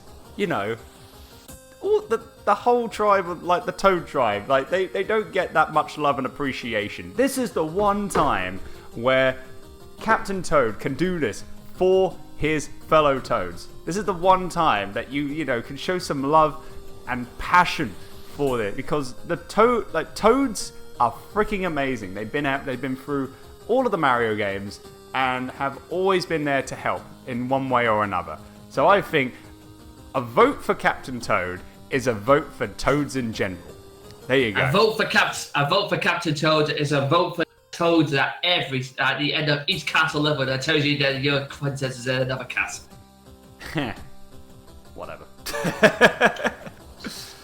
At least they're honest. That guy so much. At least they're being honest. Like, oh, thank you for rescuing Mario, but the princess is in another castle. Just keep going and you'll get him. And it's like, at least they're being honest and telling you. About that go. Thank you very much, Mario. However, the princess is in another castle. Here's the map to where she is, actually. Here is the code you're going to need to get in, and here is the list of everything that's going on. I mean, that would help, but, it's like, I think maybe they wanted to give him... a lot. Give him that sense of adventure. So, it's like, she's in another castle. Keep going, you'll find her. It says, hold on, I'll explain the problem with Toad. Oh, God, here we go. Right. Before we I'm looking forward to this. Let's get on and do the 1 minute Paper Mario sticker star, that is all. Oh, gosh. And Ein says, Andy, you know very well that Fox outshines Toad, especially among a certain demographic. Yes, alright. Anyway, let's get on and try and see if we can sweeten the deal. With you lovely lot that listening in live. And if you're listening to this in the podcast and you want to take part in the Throne of Games and you want to change, the characters to see who wants to be on the throne or not, just tune into the show live. We do this on a Sunday every couple of weeks. Just come by and listen to us live. It's pretty awesome. You get to talk to all these wonderful people that are in the chat right now. Are you just trying to sweeten them up because you want them to vote for you? No, I'm just saying for people that are listening into the podcast. Awesome. If people are listening into the podcast, there's absolute awesome people in the chat right now who they know would like to vote for Toad because he is amazing, just like them. I didn't say anything about Toad, damn it. You brought that on yourself, mate. I know what you were planning. Let's just get on, shall we? Right. Okay, so I've got... Oh, and we have a Pikachu that just jumped in. Tally ho to you, good lady. How are you? Hope you're well. I need the straw poll link. Oh boy, I'll be excited to see what she's going to be thinking about. She's the current bit queen as well of the channel, which is very exciting. And Ginger says, British knows how to sweet talk me. There you go. See? Hopefully it worked this time. Wait, no, nothing. Anyway, so 1 minute. Yep. I think I'm starting first. Yeah, Ed, you first, dude. All right, I'm ready to go. Okay, your minute to explain to our fantastic crowd why Captain Toad should be our new king of the Throne of Games. And your minute starts now. Captain Toad is a very, very unique Toad. He's not the type of Toad that, just lives in the Mushroom Kingdom for the rest of his life. He's the type of Toad that seeks adventure, that seeks excitement, that seeks that adrenaline feel, a passion of doing what he loves, to go out, explore, find hidden things and hidden treasures, and just find new locations, not just in the world, but in the galaxy and the universe as well. He is one of the most greatest sidekick characters you could ever see in a video game. He's just one of those guys that if you feel like you want to, he's one that he motivates people to go out and enjoy life to the full. Just go out, see new things, explore new cultures, meet new friends. He does that. He motivates people to go out and explore the world. And that is why I think Captain Toad, the greatest Toad of all, should be nominated for the king, to be the new king of the Throne of Games. A vote for Captain Toad is a vote for Toads in general.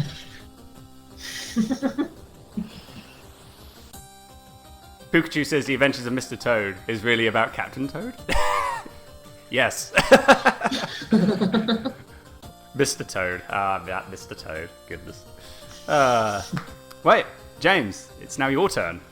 It is my turn, To yes. sweeten the deal and to try and get Fox McCloud for another week on the Throne of Games. Your time starts now.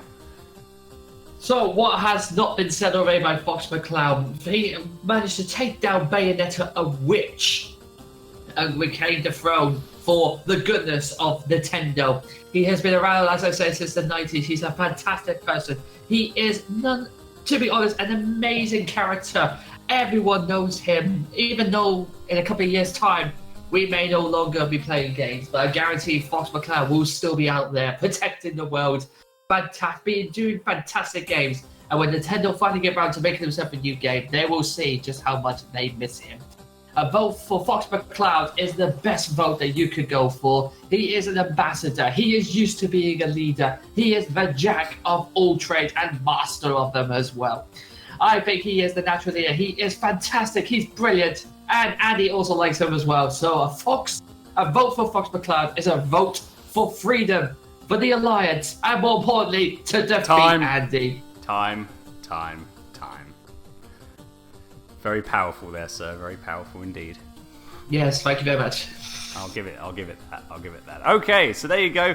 You've heard my 1 minute. You've heard James's 1 minute. And now, there is the voting poll. Click on that now. Vote for who you want to see become the new king of the Throne of Games or current king of the Throne of Games. Do you want to see Fox McCloud go on for another week? Or do you want to see a new king? Do you want to see Captain Toad to do this for all of the Toads? Do you want to see him be on the throne? Vote away right now. And at the end of the show, the character with the most votes will be crowned new or current king of the Throne of Games. Ginger's is like, it's hard to choose. I'm surprised the pun Cunning Fox didn't come up. Yeah, see, yes. See, he didn't use the pun, so you failed on that, sir. Vote for Toad. Also, you should know, you should vote for Toad because even though he's an adventurer, he's also a very fun guy. We've already discussed it now. Don't try and sweeten the deal afterwards. It's no longer up to me or you, Andy. We know. It is finally up to our fantastic listeners. All right, now you're sweet. Okay, you stop right now. You tell me to stop. I'm telling you to stop. They're just going boo.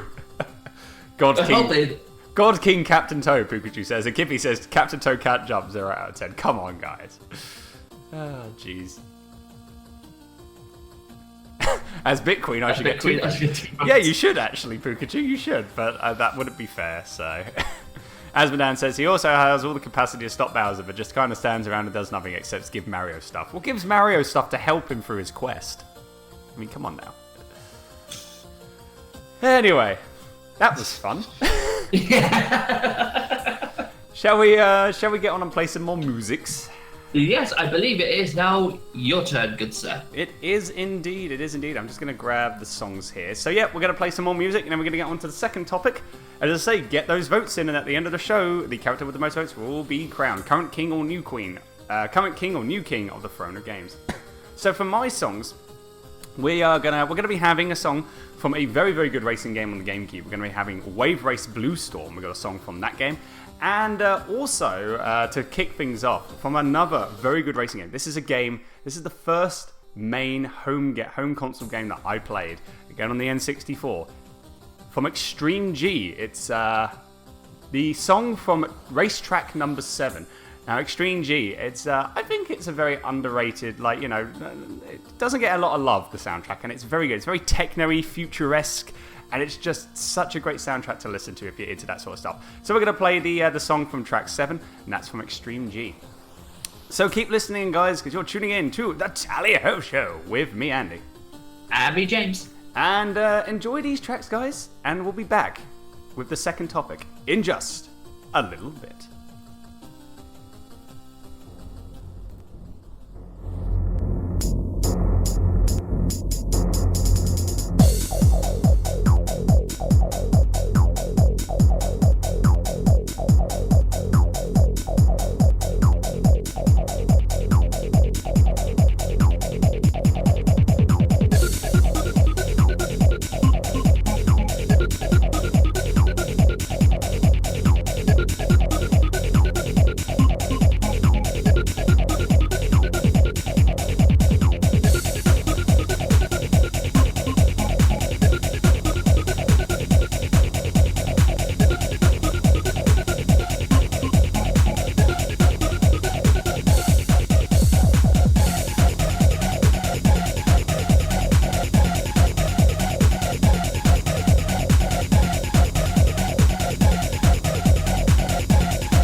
Hello, ladies and gentlemen, and welcome back to the Tally Ho Show. So, the songs we just had were from Wave Race Blue Storm, it's Ocean City Harbor, Light Showers. And of course, we have from Extreme G, it was track 7. Now, we all hope you're enjoying yourself and you've got yourself a nice brew and settling down, especially on this fantastic bank holiday weekend that we've got planned in Britain, which is brilliant because I do not have to go back to work tomorrow, which is just the best. I just thought for that out there. It's brilliant. I'm so happy. I've got to wait 2 more weeks until we have our bank holiday, or as we call it here, stat holiday. Stat holiday. Stat holiday, yes. And it's Victoria Day on the 21st of May. We're going to be celebrating the great Queen Victoria. God bless Queen Vic. God bless Queen Vic indeed. And I'm going to be celebrating one of the greatest queens in history by sleeping in. Yeah, that's what she would have wanted. Exactly. Good old Queen Vic. Okay, so we've had our first topic, which was mine, and we've now had the Throne of Games starting up, which means now we are now on to our second topic, which is going to be done by Mr. British Andy. So, Indeed. British Andy, tell us for our second topic today, what are your thoughts? Well, for the second topic, we're going to be talking about. So, we're all gamers, and I would think most. Well, I hope so too. And I think most of us all here, either listening live or on the podcast, loves platformers. Everyone loves a good platformer. Everyone loves a good video, character that specializes in platformers. But there's a thing with platformers. Some people like 2D, but some people like 2D more. Others like 3D more. So for my topic, it's going to be 2D platformers versus 3D platformers. Which style of platformer do you prefer and why? James, I'm going to be passing this over to you. What do you prefer, 2D platformers or 3D platformers? Tough question, that. In all honesty, I prefer the 2D platformers. And the reason for that mainly is because with 3D platformers, they seem to try and more focus, although that might just be in my own opinion, they always seem to focus more on the actual graphics and the way that it looks instead of the actual gameplay itself, which is what I think 2D platformers seem to have. Because for myself, it just feels like they're trying too hard with the 3D ones, but with the 2D ones, they know where they're going to go for. They're not really caring as much with the graphics or what it looks like, but they do. But by spending less time with the graphics and what it looks like, they spend more time focusing on the actual gameplay and the story and all of that. And I think that's what definitely sets both of these apart. There have definitely been some interactions where 3D platforms have just gone beyond fantastic with their storylines and all that, and 2D platforms probably not selling as well because of their lack of being the lack of a good game. But for me, it's always been 2D platforms have always got a big place in my heart, and they will do for even when I'm 90 years old in an old folks' home, still twitching and streaming, which I guarantee I'm going to be. Don't care what's happening now. I'm definitely playing games. Don't care what my fiance says. Dad, we need to put you in our people's home. Okay, son, just make sure you send me to a place that has good Wi-Fi internet. Wi-Fi, yes. Yeah, so why, Dad? My birthday present is going to be, give me a good new Wi-Fi router. Yeah, get me good internet in this place so I can still be able to stream. Dad, you're 90. I don't care. I'm still young at heart. I still need to play some Sonic. Exactly. Hey, when you're 90, just, doesn't matter how old you are, still play those games, even while there actually is a I'm not sure how old she is, but there is an OAP gamer who's actually a quite big hit on streaming. I bet she's actually on Twitch. Yeah, I've heard that. Yeah, see, it doesn't matter how old you are. It's like, anyone at any age can play video games. That's why gaming is so magical and wonderful. But like I said, with 2D platformers and 3D platformers, 2D ones have always had a place where they'll always be till the end of my days. That's because I've grown up. Well, you and me, Andy, we've both grown up with 2D platformers, so they've sort of set the benchmark Whereas 3D platform, they seem to focus a lot. Well, there are definitely exceptions, as Mr. Vanto has just pointed out. Spyro and Crash, yeah, they're a definite exception because then sort of 3D platforms have really pushed the boundaries and managed to get both as a sort of balance. Which, especially Spyro, Year of the Dragon, I absolutely adored that game, and I can't wait for it. I really cannot wait for the remastered trilogy to come out because I'm going to play it, and I don't think anyone's going to be seeing me for the next couple of days. Yes. That's probably going to be with me as well. Well, I'm going to be streaming it, so as soon as it comes out. So I'm looking forward to giving that a go. Definitely. What about you, though, mate? What do you think? 2D platformers or 3D platformers? Yeah, I mean, it's a tough one because it's you got 2D platformers, 3D, more set on the story and the graphic details and that. And 2D, you pretty much is what you see is what you get. It's mainly focusing on the gameplay style. I mean, the graphics are great, and the start and the look of it is amazing, and the gameplay of it is really great. And it's a tough one because it's you got the likes of the classic Sonic the Hedgehog, classic Super Mario, and then with them transitioning into 3D as well, with Sonic Adventure, Super Mario 64, Mario Sunshine, and then you say, as what Ein says, Spyro and Crash, Spyro the Dragon, Spyro 2, Crash 2, you got Croc, you got Rayman. I mean, Rayman's a 2D. I mean, Rayman on the PlayStation 2D, it merged into 3D. It's a tough one, but I would honestly I would go with you. I'd agree with you on that. I go 2D. 2D all the way for me. Mainly because it's just the way how it is portrayed with the game, and it's it's more challenging, I have to say, because with 3D it's you've got your whole surroundings, and you have you can see everything everywhere around you, and it can be challenging, but at least with that you can be able to maybe figure out ways in order to get to certain places in around the map in order to get to your next destination. 2D pretty much is kind of just you're on a ledge, and there's some other floaty platforms, and you have to try and jump on all these platforms at the same time, and it's they could fall down, they could do this, they could do, and it's just I don't know. Like Super Mario Maker, for example. I mean, it's I'm going with this, but it's a lot of people, people making these levels and stuff, and that's the one other thing as well. People can now play 2D platformers and make their own levels, with the likes of Super Mario Maker or with ROM emulators and stuff. And that's great. That's awesome to see, and it helps as well, with building up new games as well as you think with with the full 3D platformers that are out now, you think maybe 2D is now dead and buried, but that's not the case, because you've got 2D is slowly coming back with the likes of some great indie developers that have been making some new 2D platformers. As say, you've got Freedom Planet, and Freedom Planet 2 is now coming out soon. You've got Spark the Electric Jester. There's so many other games as well that are getting made, which is on a 2D platform aspect. And I just feel with the original, let's say the original games now, Super Mario Brothers, original NES. How hard as hell that game is, especially when you get into the later worlds, World 7, World 6, 7, and 8. Holy crud!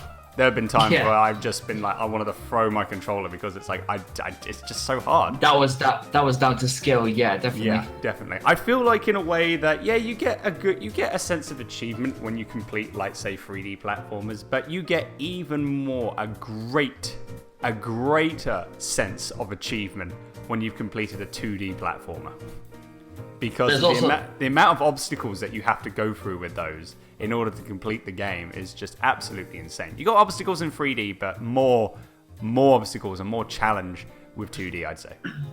Yeah, I remember one particular 2D platform that I used to play when I was extremely young. The Disney Aladdin. Oh god, 2D platformer. Yeah. Oh, I've just recently bought it on Steam, and I've just been replaying it, and I was like, oh, this is really nice. I've wondered why I didn't want to play this game so much.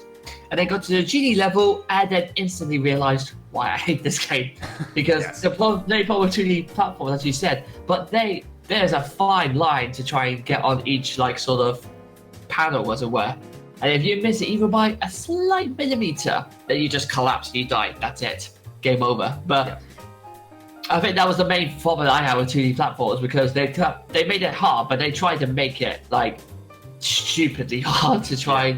I know I'm telling you, there's probably people in here who are probably playing it going, "What are you talking about? That was perfect for us. I managed to pull it off in one." But like I know some people will probably won't. But the best thing as well is the fact that it's trying to split. I'd love for them to do what I forgot what it was. I think it might have been Paper Mario, but they managed to. Oh, actually no, Super Mario 3D World, where they play 2D. You're 2D sort of starting off, and then when you got to a place you couldn't get past, you're like, oh, what do you do? Oh, I know, switch it to 3D mode, and then there you go. There's the path. And I think there needs to be more sort of games like that because that I thought was ingenious. To sort of bridge the gap between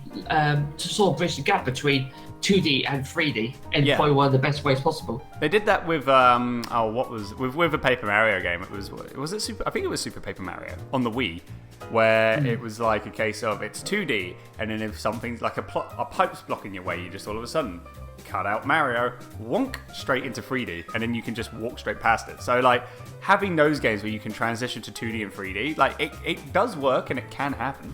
We have seen it in the past with games, and I think that's one good way in order to like merge the two together in order to make it, some really great titles. Also, as well, you've got the, as I call it, I think some other people call it as well, 2.5D platformers, i.e., New Super Mario Brothers, the New Super Mario Brothers franchise, and you've also got, I think No, the Rayman games, like Rayman Origins, Rayman Legends, I think that would be counted as 2.5, or would that still be 2D because of the style of the characters? I think that would be 2D.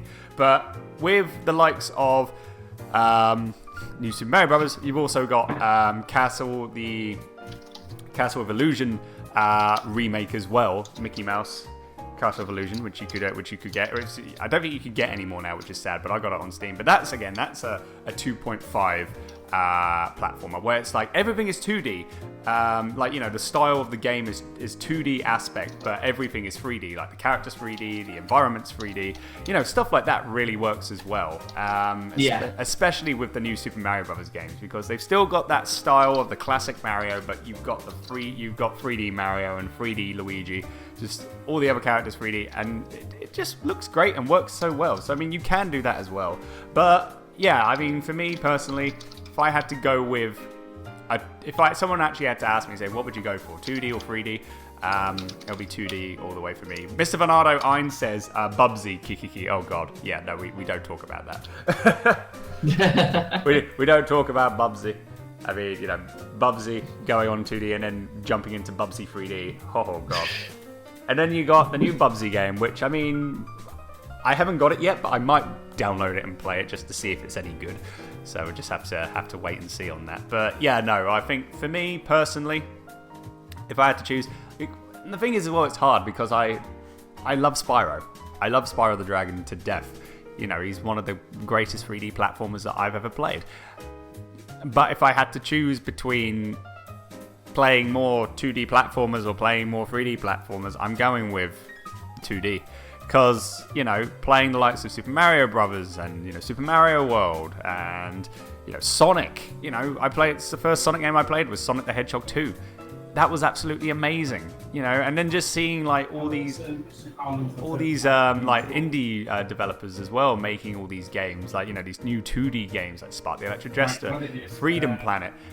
It's just so, it's great to see. So I think honestly for me, as a kind of conclusion, I would go with 2D platformers all the way. I think I'd have to go as well with 2D platforms. Well, I think they are nothing short of brilliant, but I'd love to see more 2D platforms. Trying to get into 3D, but it all comes down to just who they get, really.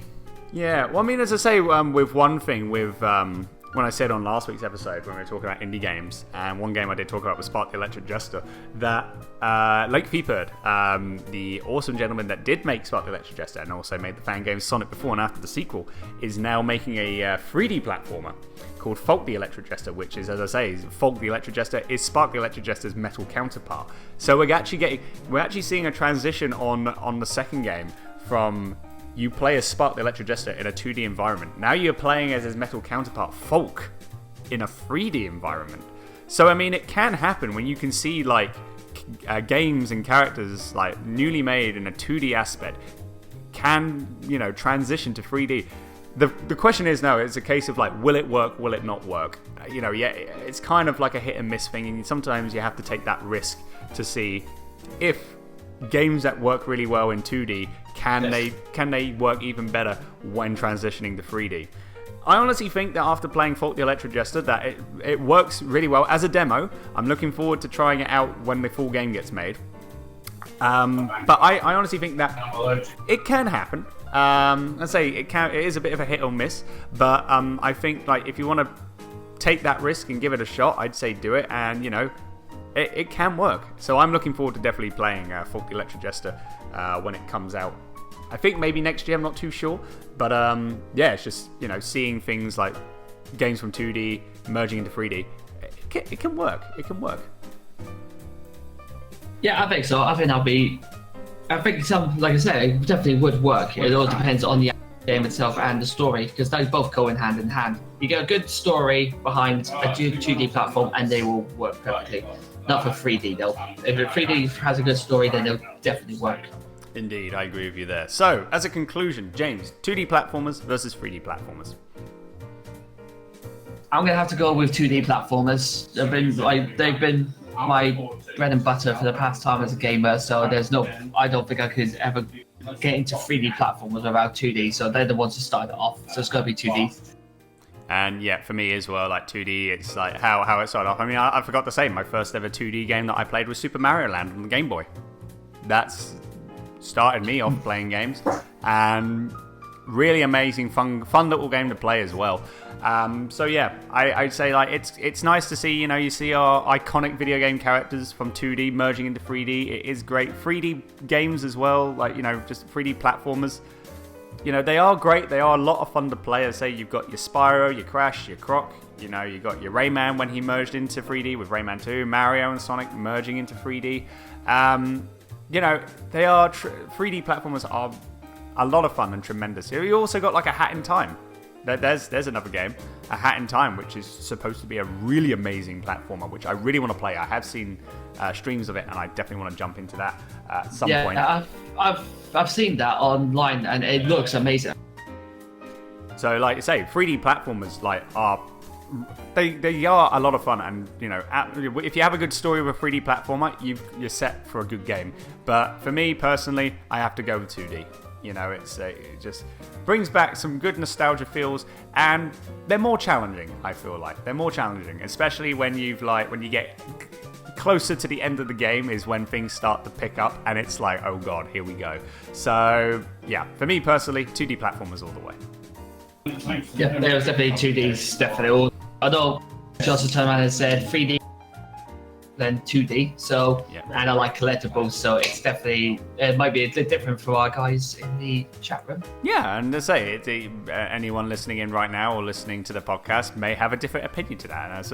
As we've said in the past, we here at the Tally Ho Show respect everyone's opinion. So if you prefer 3D more than 2D, hey, and that's totally understandable. It's like everyone has their own different likes and dislikes with specific things, and this is what we do, and this is why we enjoy doing the show. We like to talk about topics and have our own opinions on it, and just see what everyone else thinks about these said topics as well.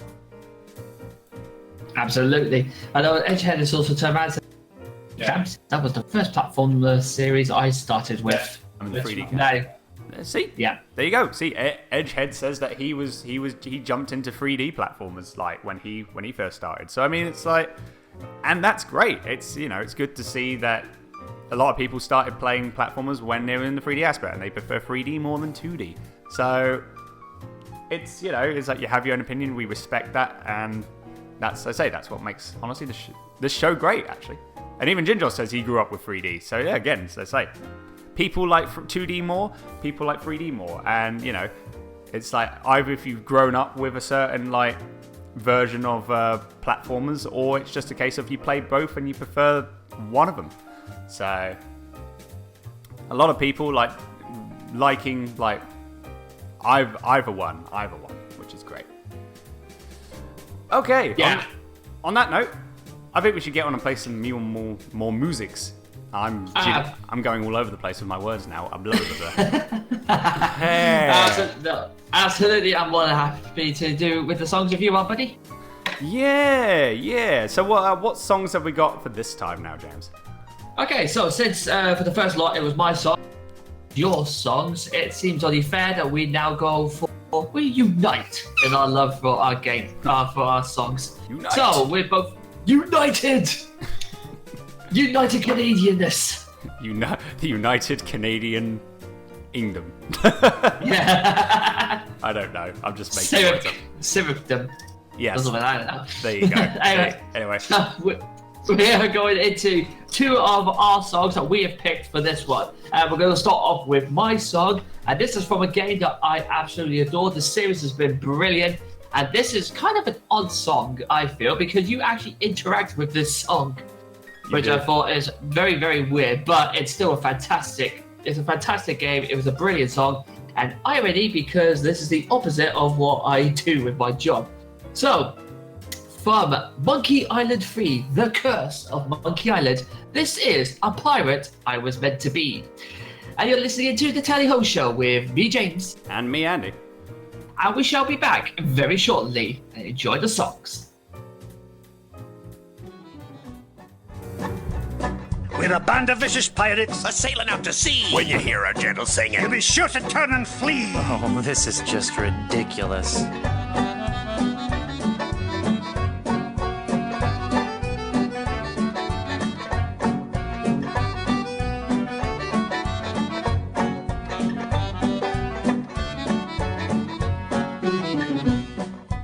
Come on, men. We've got to recover that map. that pirate will be done for when he falls into our trap. We're a club attuned for rovers. We can sing in every clef. We can even hit the high notes. It's just too bad we're tone deaf. A pirate I was meant to be, trim the sails and roam the sea.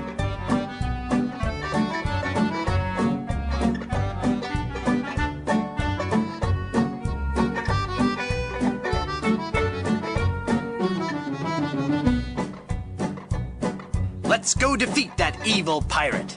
We know he's sure to lose because we know just where to fire it. We're thieving balladeers, A gang of cutthroat mugs. to fight us off you only guns. Just jolly good ear plugs. A pirate I was meant to be, trim the sails and roam the sea.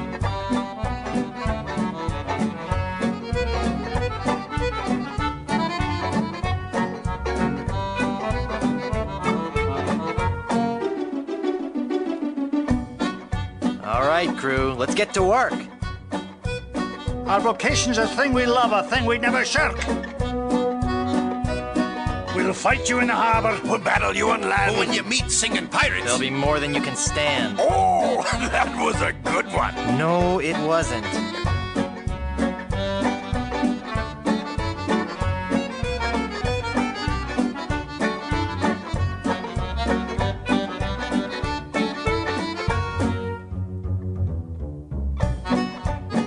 No time for song. We got to move.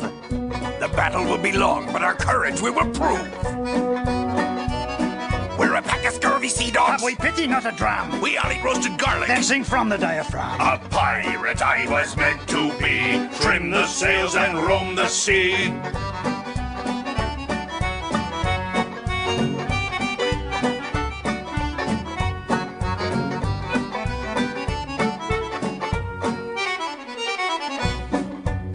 Less singing, more sailing. when we defeat our wicked foe, his ship he will be bailing. If you try to fight us, You will get a nasty whacking. if you disrespect our singing, we will feed you to a kraken. A pirate I was meant to be, trim the sails and roam the sea.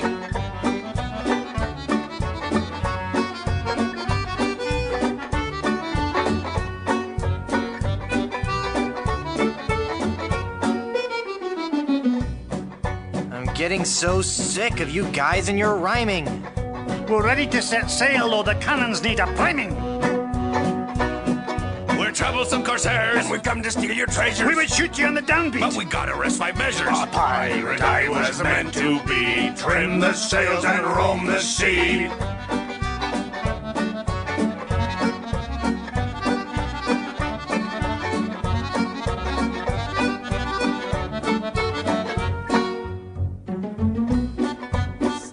Stop! The brass is what for polish and the deck is what for mop. You say you're nasty pirate, scheming, thieving, bad bushwhackers. From what I've seen, I tell you, you're not pirates, you're just slackers. A pirate I was meant to be, trim the sails and roam the sea.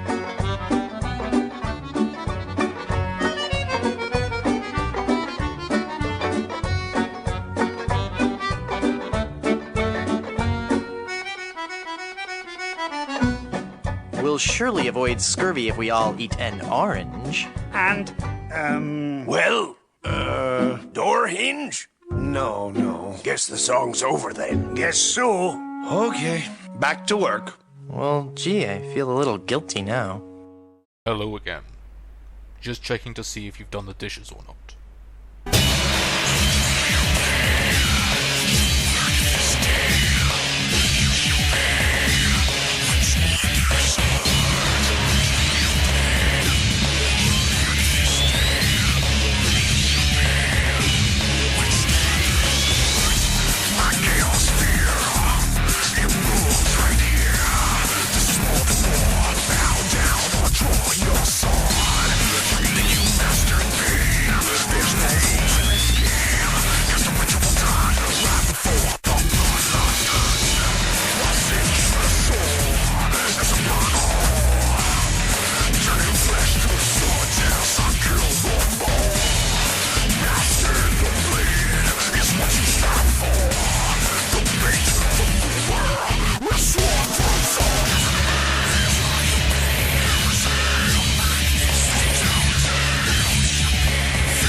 And welcome back, everyone. Hope you enjoyed those songs there. So that was a song, one of James's songs, and also one of my songs as well. So my song was from Devil May Cry 4, Sworn Through Swords, Fighting Burial.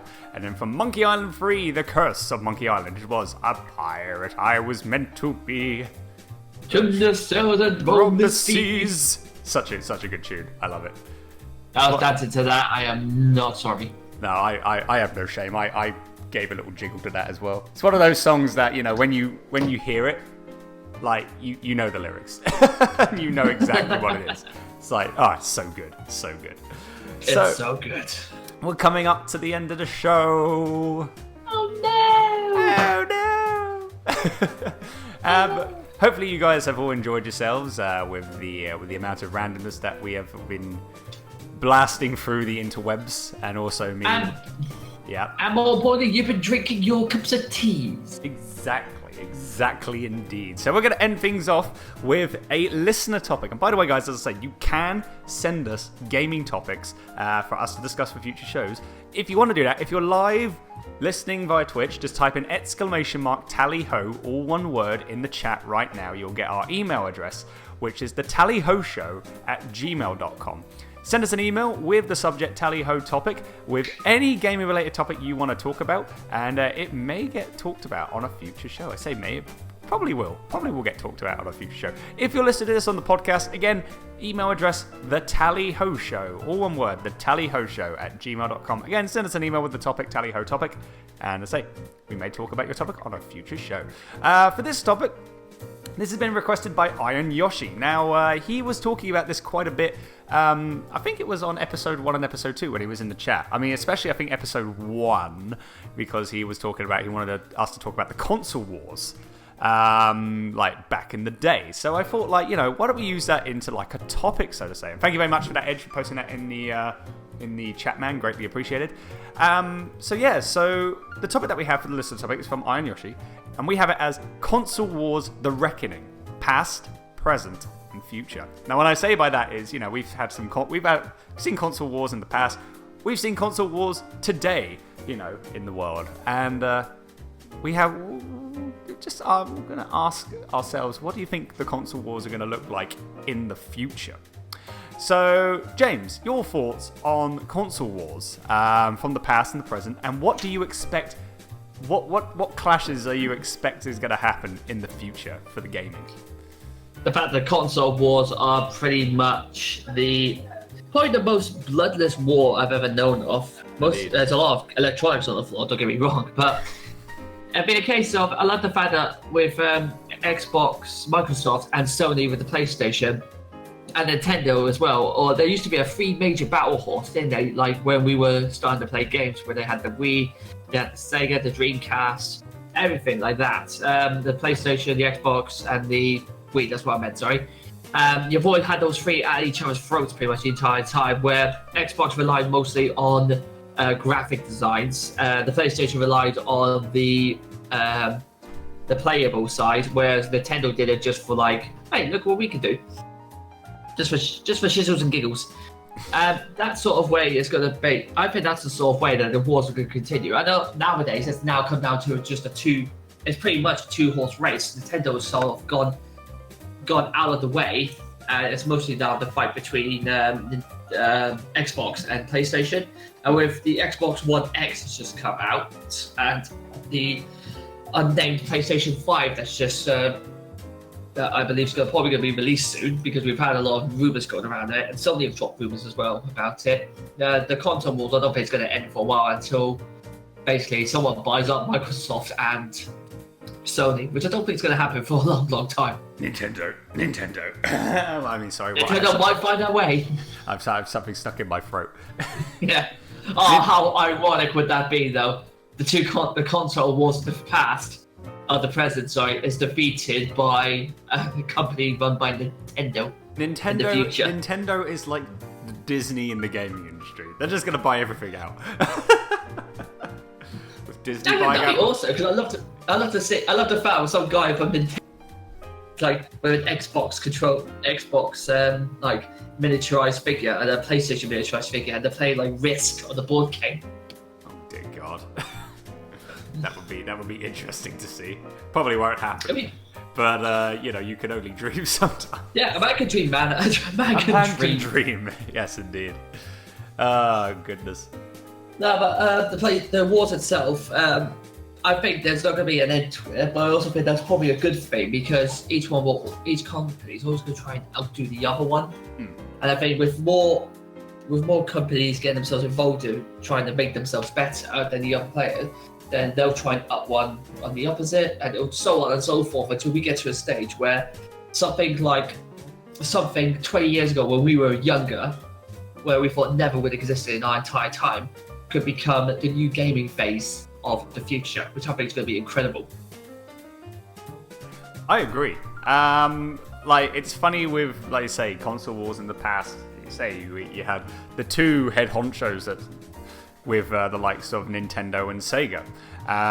You also had Atari that was still kicking around, that was still trying to keep going. But I think Atari back in, like, say, the 90s was on its hind legs. But you say that, Atari are planning to bring back out a new console now, aren't they? I've heard things that they possibly may be bringing back a console, which is exciting to see. I wouldn't mind checking that out.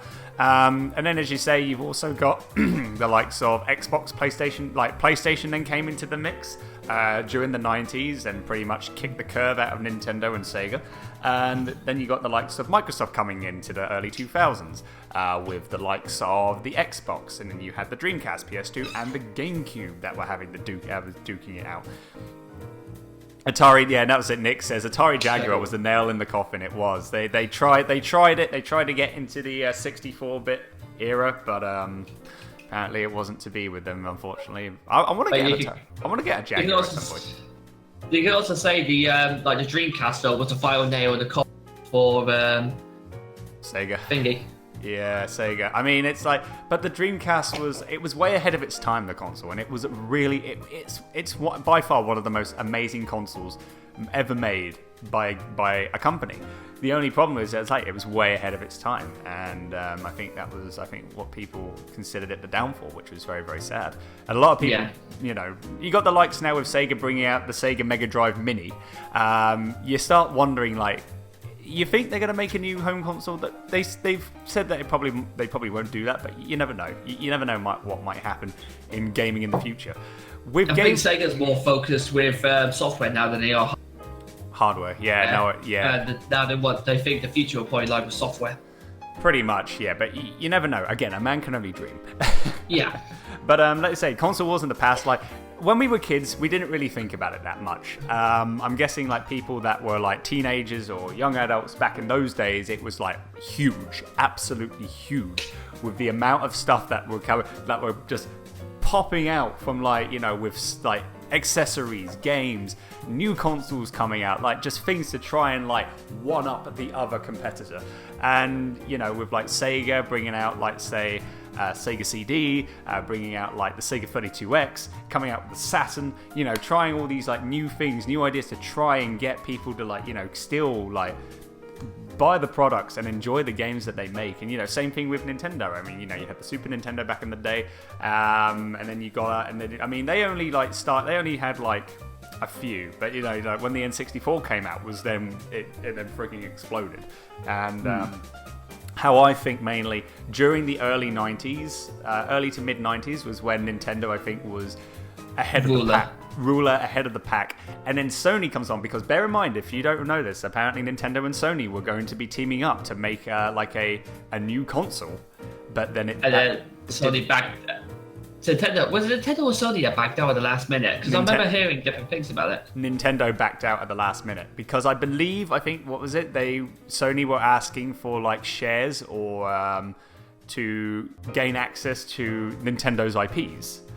Yeah, and Nintendo refused it. They're like, no, you're not taking any of that because they're our IPs. We will, you make us the console, help us make the console, and we'll put our characters in, but we are not giving you rights. And that's, I think, what happened. And then Sony's like, okay, fine, we'll make our own console. But it's funny because it's Nintendo did team up with Panasonic. And we do see a few games that and I'm guessing mainly, I don't know. I don't think they did anything with the shares or not, but I think, Panasonic... Well, no, they did, because it's Panasonic had their own console, but you had Hotel Mario, and you had the Legend of, Link, just the game's Link. So it's kind of okay, you didn't go with Sony, but you went with Panasonic and gave them their rights to their characters. I'm that's confusing. But as soon as Sony came in and brought the PlayStation in, then it was kind of just you know what, going, they all of a sudden became ahead of the pack. because it's like all of a sudden you just see this console and they take discs. It's like, what the absolute hell? Because I know like Nintendo was trying to team up with Sony to make like a new disc like console, but then Sony comes in with the PlayStation, and then it's just like it's like Super Smash Bros. Here comes a new challenger, PlayStation, and they just wrecked the competition. And I think it was like Sega was trying its best to catch up, but it was then a battle between Nintendo and Sony by the end of it. Yeah. Ironically, you could say really at the very beginning of the console wars, it was Nintendo who were the king of the throne of games. Do do do do do do do. Hang on a minute. Let me just check something. But I think it was just because Vic says it was a Philips, not Panasonic. You just look it up, yeah. Yeah, I'm just gonna check something quickly just to make sure, because I want to make sure I'm right or I'm wrong. Yeah. There you go. Hotel Mario, Panasonic 3DO intro, and it was on Philips CDI, so it was on both. Okay. Oh, so you used both then? Yeah, it looks like it. I just saw more of I just knew more about the Panasonic rather than the Philips. The CDI. Oh yeah, the CDI that was there as well. So. Yeah. But there you go. But yeah, no, as I say, yeah, Philips CDI. Okay. Strange, because I think that's why, because I also saw, I think the first time I saw Hotel Mario was when it was on Panasonic. So that's probably why I thought Panasonic and not Philips, because the first time I saw Hotel Mario was on the Panasonic 3DO. But moving on, like say from to the present now, with the likes of, let's say, we also talked about Sega, Microsoft jumping in, and then all of a sudden it was like more of a battle between Sony and Microsoft duking it out. And in the early 2000s, Nintendo was still there with the GameCube, but it was like slowly like going down like low, because it was more of an epic battle between Sony and Microsoft. And Sega, well, pretty much with the Dreamcast, it pretty much was gone, and they decided to go focusing on software. With the present, sorry, I think it was at that. Sorry, mate. I think it was at that point where it was all down to graphics, because that's when you had like HD TV coming out and all that, like everything being more graphically orientated. And I think that's what probably started setting it apart from Nintendo, because Nintendo weren't really focused on the graphics; they were more concerned with the actual gameplay. Whereas they were more focused with the other two were more focused on playing the graphics, making it look realistic. Yes, definitely. No, I agree on that. Ein says Panasonic. Gee, it sure is boring around here. Goodness gracious. But yeah, no, what were your thoughts? Like, when we go straight onto the present time now with the likes of, they say, 360, PS3, Wii, Wii U, PS4, Xbox One, all that stuff. What do you think about the present time of console wars, James? Present time of console wars, I think, is now we're getting to some more interesting parts of the console wars, because there's a lot more technology now available to each console that probably weren't even thought about years and years and years ago. So I think it'll be a case of whoever can master that new technology and get it into their system, as it were, I think that will probably start giving them the edge. And I think from there, that could probably explode, and that will probably help them out. In my own opinion, of course, I have no idea what the hell I'm leaving. Yeah, I mean, it's like, again, it's funny because it's like, yeah, again, you had PlayStation 3, Xbox 360 duking it out, Microsoft coming out on top with the I'd say with the wars in the present time. But you also had the Wii. I mean, the underdog, Nintendo. And that sold like tremendous amount of units, and that's mainly because it was more of a family console. So of course, families were buying it, and still like the hardcore Nintendo fans were still buying it as well. And that worked really well. So I'd say, like, even though when you consider like next gen consoles, like HD consoles, who would win between PlayStation, PS3, and Xbox 360? 360 did, I felt like, came out on top. Even though the PS3 did do well and had some really, really good games, Microsoft actually pulled out the punches with that. But then you got the Wii. I felt like maybe it also came to I think it was more of a joint first between Microsoft and Nintendo, because it's like, yeah, you got Microsoft with the 360, with like, you know, focusing on the games, and you also got the great graphics as well. But you also got the Wii because it sold really, really well, and it does have like a lot of fun games to play, and just an actual little enjoyable console, really. And you know, everyone that you probably would know must have had a Wii, like in their household. Like every home must have had a Wii. And then you got, like, say, the PS4 and Xbox One. Again, it's funny because during that time with the PS3 and the Xbox 360, Microsoft came out on top. As soon as the Xbox One and PS4 came out, Sony came out on top. So it's funny, actually, where it's like every new generation of consoles, it's just a back and forth thing. You've now got the Switch, which, again, I mean, with the Wii U, I mean, again, I like the Wii U. I personally like the Wii U, for me. Iron says PS2, 360/Wii, PS4 and Switch, if we go by generation logic. Yeah, go by that logic, indeed. But yeah, no, I'd say, like, with every generation, you're going back and forth, and now you see, like, kind of like Sony on top with the PS4. And with the Wii U, as I say, I really like the Wii U, but it didn't sell very well. But now you got the Switch, and that's now starting to slowly creep up. Nintendo is, like, trying to get itself back up there, and I do believe that, you know, they will get close to becoming the supreme company once again. The Supreme console. What do you think about, like, say, the Switch and going up against the Xbox One and the PS4? I want to play the Switch so badly. I want to Switch so badly because I think it's amazing. But in regards to, you say it was going up against, like, the PlayStation 4 and the Xbox One. Is that what you're saying? Sorry. Yeah. Okay. I don't think it'll catch up to them because now, when the consoles sort of started being made, nowadays those people who they were created for now are adults, so they'll be looking to more of the Sony and Microsoft sort of side. So I think they're going to sell a lot more than the Switch ever will, which is bad because I think the Switch is a brilliant piece of technology. But I think Nintendo could probably use that idea that they've had, create something else to sort of keep in line with the next generation launch. And plus they were right behind because PS4 and Xbox One have been going out for ages. The Switch has just come out recently, if you think about compared to the other two. Yeah. So of course it's going to take a while for it to even get close to catch up. If Nintendo created a new console and sent it out at the same time as, say, the new Xbox, the new PlayStation, then I think Nintendo would have a better chance of actually keeping itself within the game than there was. I think that's probably, but right now I don't think it'll catch up at all.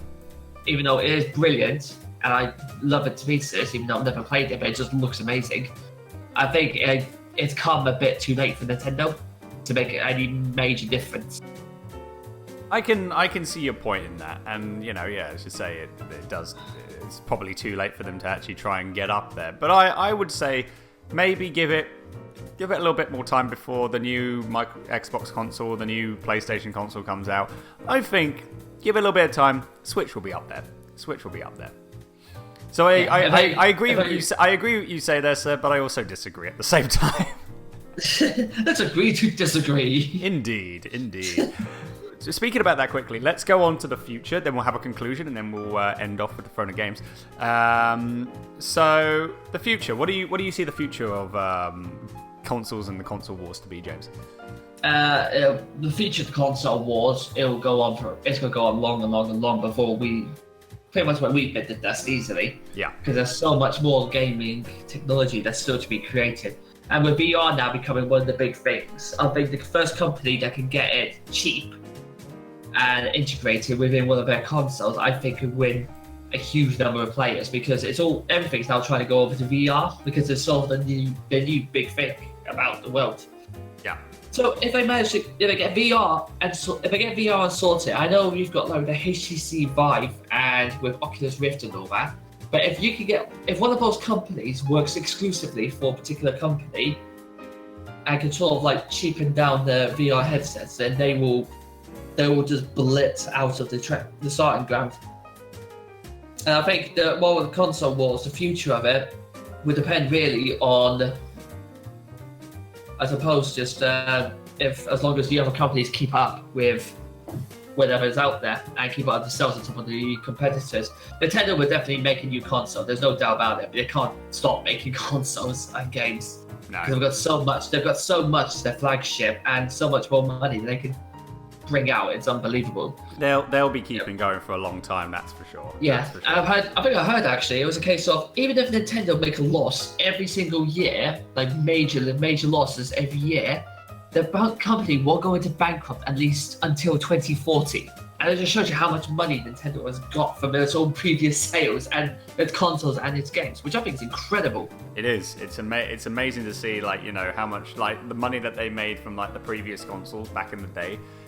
Like, and yeah, as you say, if they have a massive loss for a good number of years, they're not going to go bankrupt. Of course they're not. They're still going to they're still going to be taking risks and making sure that, you know, they're still going to keep going. They'll never die, which is great. Nah, RBB is turning around and saying, yeah, we don't need Nintendo to have strangle on the whole industry.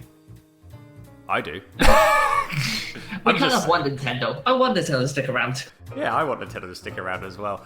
I mean, yeah, for future, like you say, VR is going to play a big part. And, you know, we have VR, like, with the Vive and the Oculus Rift. We have PSVR, which has started off. So, you know, it's you know, Sony jumping it in there just to make sure it was, like, you know, just to make sure to see how it works. So maybe the next generation of consoles will have more VR headsets. We'll probably see a Microsoft Xbox headset.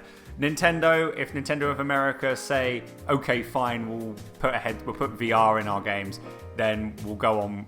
That'll, you know, yeah, it's going to be a battle of, like, virtual reality, so to say, in the console for console wars in the future, I would say. And yeah, like you said, VR will definitely play a big part in the future of console wars. Yeah, and like you said, it's like the company that probably performs the better with VR is going to come out on top, and that's what I think as well. It's like, it's going to be interesting to see when the new Xbox comes out or the PS5. It's going to look very, very interesting, especially if, like, you know, because I'm sure PS5 is going to have VR. Xbox, you know, if they didn't have VR, I'd be very, very shocked. But yeah, we'll just have to wait and see. But I'm excited. I'm excited.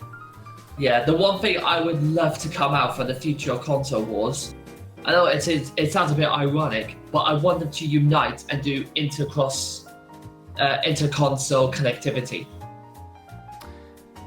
Yep. Because especially like only games that are exclusive only to Xbox and games exclusive to PlayStation, that's fine. I'm more than happy with that. But games that are released at the same time and go on both consoles, like for example Star Wars Battlefront, sorry. Mm-hmm. If they had I would love for them to have an interconnectivity sort of stage where they can actually join both the servers across. Yep. So that we could take on people who are in Xbox, because there's lots of games that I know with friends that I would love to play against them, but unfortunately they've got a different console to I. Yeah. I mean, you've seen that. We've seen like Fortnite, for example. I mean, like, you can do it with PC, iOS, and PlayStation and Xbox. You can play with someone that, if you're on PC, you can play it with someone that has the iOS or the PS4 version of the game. But if you try and get someone in that has the Xbox One version of the game, it's not going to work because you can't play with someone that has a PS4 and an Xbox One. Yeah. So it works, but there's the con to it, because you've got Sony and Microsoft like clashing heads together going, that's not going to happen. But you're going to have to look at the big picture. You're going to have to look at the big picture and be like, sooner or later they're going to have to be like, okay, we'll share servers, because, you know, a lot of people want it. And, you know, if you can, you know, as what Ian says, you mean cross-play there, that's sort of now just Sony doesn't want their online games in the same room as Microsoft. Yeah, exactly, let's say. Yeah, that's the main problem I've got, is online games. No, Sony don't want it with Microsoft and vice versa, but if they had that to sort of unite gamers, that would be perfect. Yeah, and it's, you know, let's say Vic says, yeah, but that's because Sony is all about brand purity. Phil Spencer wants to cross-play it, but Sony doesn't. But yeah, that's the thing. It's like, you know, it's just like two companies bashing heads against each other. Is it going to happen? Probably not right now, or maybe not in a couple of years' time. Hopefully in the future, maybe, there'll be console wars where, you know, you pick whichever consoles you want. But when playing online games, the cross-play I would like to see that. I would like to see that happen, where you can play with some people that have an Xbox and you have PlayStation, and vice versa. You know, it's a good way of unifying gamers in general, and also the companies. I mean, yeah, you're gonna disagree. They're gonna disagree with stuff, and they're still gonna be fighting to see who's the best console-making company. But sharing the servers is not that bad. I mean, it's like, I don't think so. Hopefully, maybe in the future, they may look at that and be like, okay, we'll do this, and you do that. I'm sure it will work out really well. I mean, look at Fortnite. You can do it cross-play with a few of the systems. Just, and it can work. So maybe stop bashing heads and start working together a little bit. And Vic says you're more likely to see Fortnite on Switch with crossplay. Yes, I have said that. I would love to see Fortnite on Switch, and if they make costumes, like exclusive costumes for Switch users, like you could dress up as Mario, Luigi, Peach, Yoshi, Fox, Samus Aran. I get that. Captain Toad. Yes, Captain Toad. A vote for Toad is a vote for all Toads. Anyway. But okay, so I'll tell you what, actually. So this console wars, mate, what we'll do is the past, present, and future. What do you think? Who do you think at that current stage who has won the console war at that point? So from the past and console present. wars for the past and the present, and who do you think will win it in the future? So the past, who do you think's won it? Yeah. I'm going to say, quickly. Ein says also depends entirely on how big the losses would be for Nintendo. And Asmodan says, well, Nintendo was founded in 1889, so almost 130 years of being in the business. Yeah, because they used to make cards back in the day. Way back in the day. But yes, past, definitely Nintendo, I felt like. Even though the PlayStation did come out, and it did, spike up as soon as it was released. But Nintendo's been up there for, Nintendo was up there way back in the day, so I have to go with Nintendo. Present, with the last generation that we had, Xbox 360 won that for sure. The current generation that we have now, PlayStation 4, I felt like has been doing a lot of good punches and bringing out some great content. So I felt like they win. For the future, it's a toughie. I would like to see if Nintendo makes a new console that wows everyone. I maybe would love to see Nintendo come back into it. But if I had to choose between Sony and Microsoft, I feel like maybe Sony's going to come and get it again. I mean, I know you get like the backlash between also the other generation as well with PS2, GameCube, and Xbox. It's a kind of a hit. It's a kind of a slash between PlayStation and GameCube, because I used to play those games, so those consoles, and I played the GameCube a whole lot more. If I had to choose, I'd prefer the GameCube, not because I'm a Nintendo fanboy, but I do enjoy playing PlayStation as well a lot, and I just felt like there was more fun variety of games on the GameCube, so I felt like that they won that console wars by far. But future, I would probably say PlayStation 5. And who we got there? We got failed contraception. Failed contraception. That was brilliant. There you go. It says the Game Sphere. The Game Sphere. Is that the Como Game Sphere? Como Game Sphere. Yes, that is by far the best game console ever made. The best non-existent game console. What do you mean it's non-existent? Well, let's say you got South Park. Its existence in the imagination. Exactly. There you go. Not in, just think of it in your mind, and it's so good. And Iron says, which current generation? PS4, Xbox One, Wii U, or Switch? For that generation, the current generation that we're in now, as you say, PS4, Xbox One, Wii U, and Switch. PS4, I felt like won that one. So, James, what about you? What do you think? In the past, it's a no-brainer. Nintendo 64 won that easily, and Super Mario 64 and Ocarina of Time are still being held as one of the highest selling games of all time, and they've lasted X amount of years. So it's definitely where I say Nintendo's definitely won that sort of past. Present, I think it is, as much as I hate to say it, and for failed contraception, your boom's never seen Drake or Josh. Of course we've seen Drake and Josh. What kind of sick people do you think we are? I've seen Drake and Josh. I just I haven't. love Drake and Josh. It was a good show. Oh wait, yeah, there was a game sphere, wasn't it? But, Yeah. That was a bet that he took to sort of so who could go longer, video or sweets. Oh, that was it. Yeah. Damn. So I haven't seen Drake and Josh in a while, so you see my brain right now. I was thinking of South Park with the Akomo game sphere. I mean, that point took the piss out both, really, I think. Yeah, they did. The game sphere. Ein says quickly, no, because of the Switch, last generation would be PS4 or Wii U, technically speaking. Oh, well, yeah. Well, still, PS4. Sorry, James, after you. No, that's okay. So yeah, past definitely Nintendo with the Nintendo 64, they won that. Current generation, I think it will probably be the PlayStation. I think has come on top with the PS4 and the PS3. I know Xbox 360's done well, but not as well as the Xbox One. So I think PS4 sort of climbed it back to that. Future, it's about I can say I think Nintendo will pull something out of the bag, and I think they will probably win the future. It sounds a bit stupid, but my bet is on Nintendo pulling something out. I'm honestly hoping Nintendo as well, but again, as I say, just in case, would have to be. I would go for either Nintendo or Sony, but Nintendo for a big part. I hope that they bring something out which will like surprise a lot of people. Failed also says, do not forget the mobile gaming community as well. Yeah, you have the mobile gaming community. That's slowly becoming like bigger and popular now. As you say, you're getting quite a few like games that are like Nintendo games are coming out on the mobiles. You got Fortnite that's now on OBS, which is huge. He also says between Android and iOS, who has had the better gaming experience in your opinion? Quickly, James, just for this companion, who do you think is better in the mobile gaming console wars? Android or iOS? iOS. iOS. Yeah. I think iOS has got had the better gaming experience, definitely. Understand. But I've had an Apple all my life, so I can't really compare it with Android, if I'm honest. Again, I've had an Apple phone for mostly all my life, but I may be moving to Android.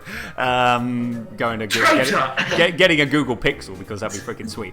But I mean, I would say, even though I've been an Apple playing games on my Apple iPhone with the iOS, I have to say Android because. Really? Not just with games, not just with the mobile, but Android especially there's been consoles made that have used Android. So, like, you know, you've got the Game Stick, you've got like other game consoles. Was it the Oiwa, I think, which is powered by Android, and you get to play. You play Android games, but you know, Android's not just about making phones and tablets. They've made other things as well. They've made like consoles and stuff. I mean, iOS, Apple, I mean, you can play it on your tablet and your phone device.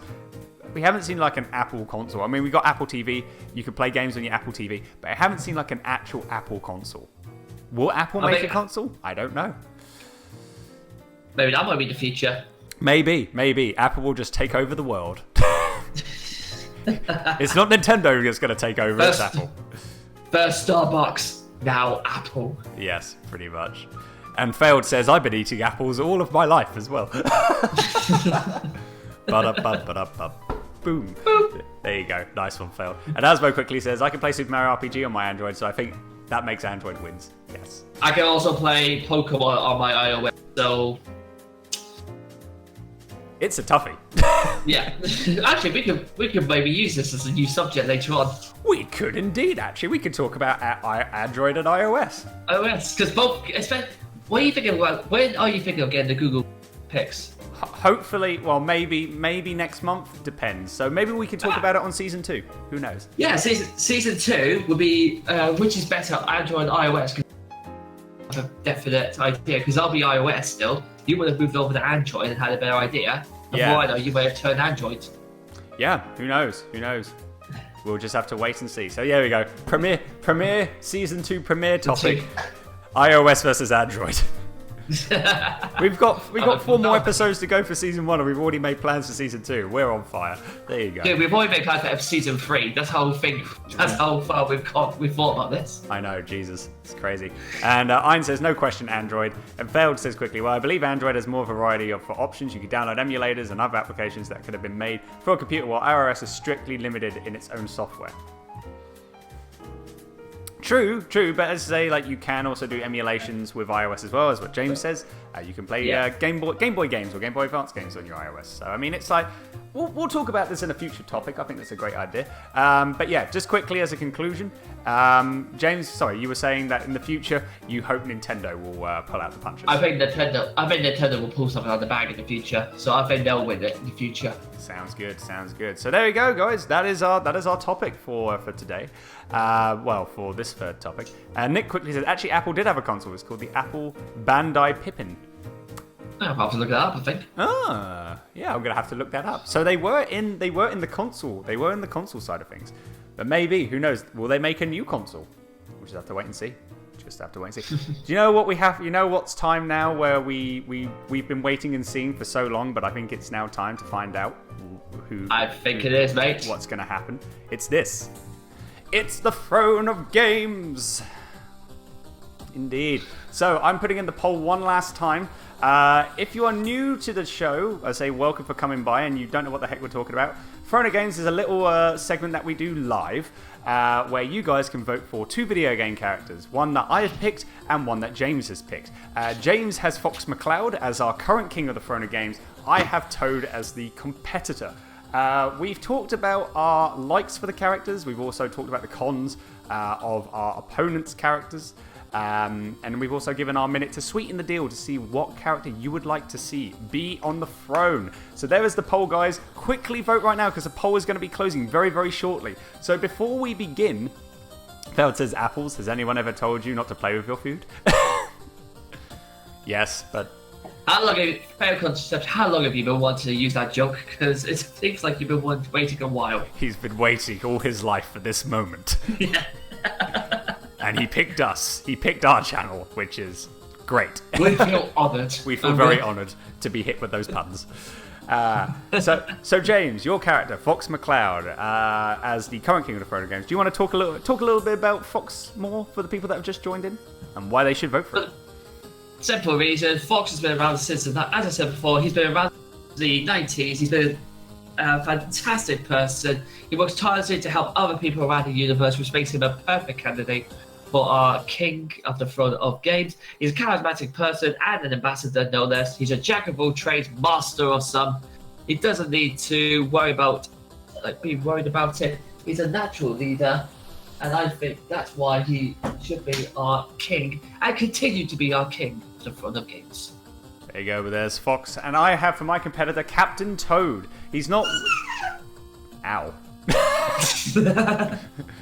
So someone's screaming for Toad. See, he's got fangirls.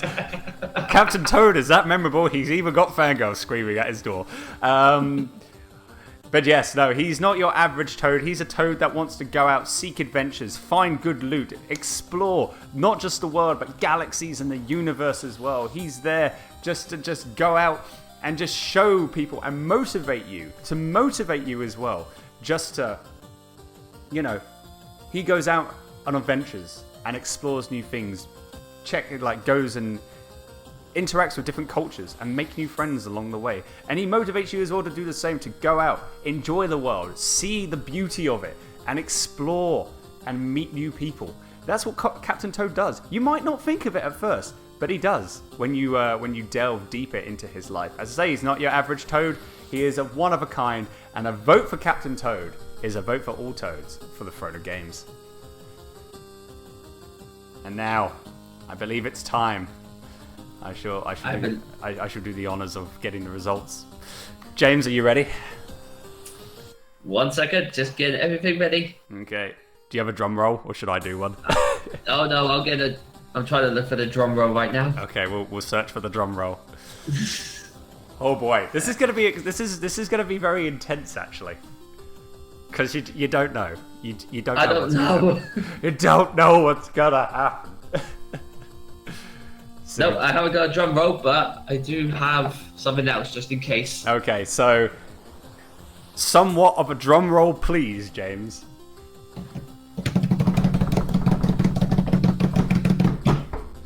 The winner of the Throne of Games for episode 6 is... Oh! It's Fox McCloud once again. By 8 votes to 3. Yes! 8 More votes to importantly, 3. no, more importantly, ladies and gentlemen, please note it down, episode 6. It's the first time I've beaten Andy at this. Yep, you have. It's taken me 6 episodes, but I finally beat you. It's taken the pilot all the way to episode 6. 6, but I finally beat you. Oh, goodness gracious. So there you go, guys. That's it. We've for a second week in a row, and for the first time for James, he has become victorious on the throne of games. Hip hip huzzah. 3 cheers for King James. Goodness gracious me. So yes, that means we've got to pick a song for our still king of the throne of games. But we need to play his little jingle, don't we, James? Yes, we do. So I'm looking forward to hearing this. Congratulations to our still king of the throne of games. All hail King Fox McCloud.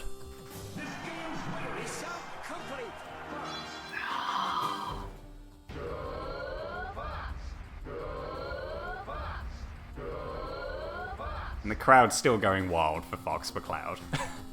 Yes, they are. God, I'm so happy to hear that. Amai wamuai shindero, Feld says.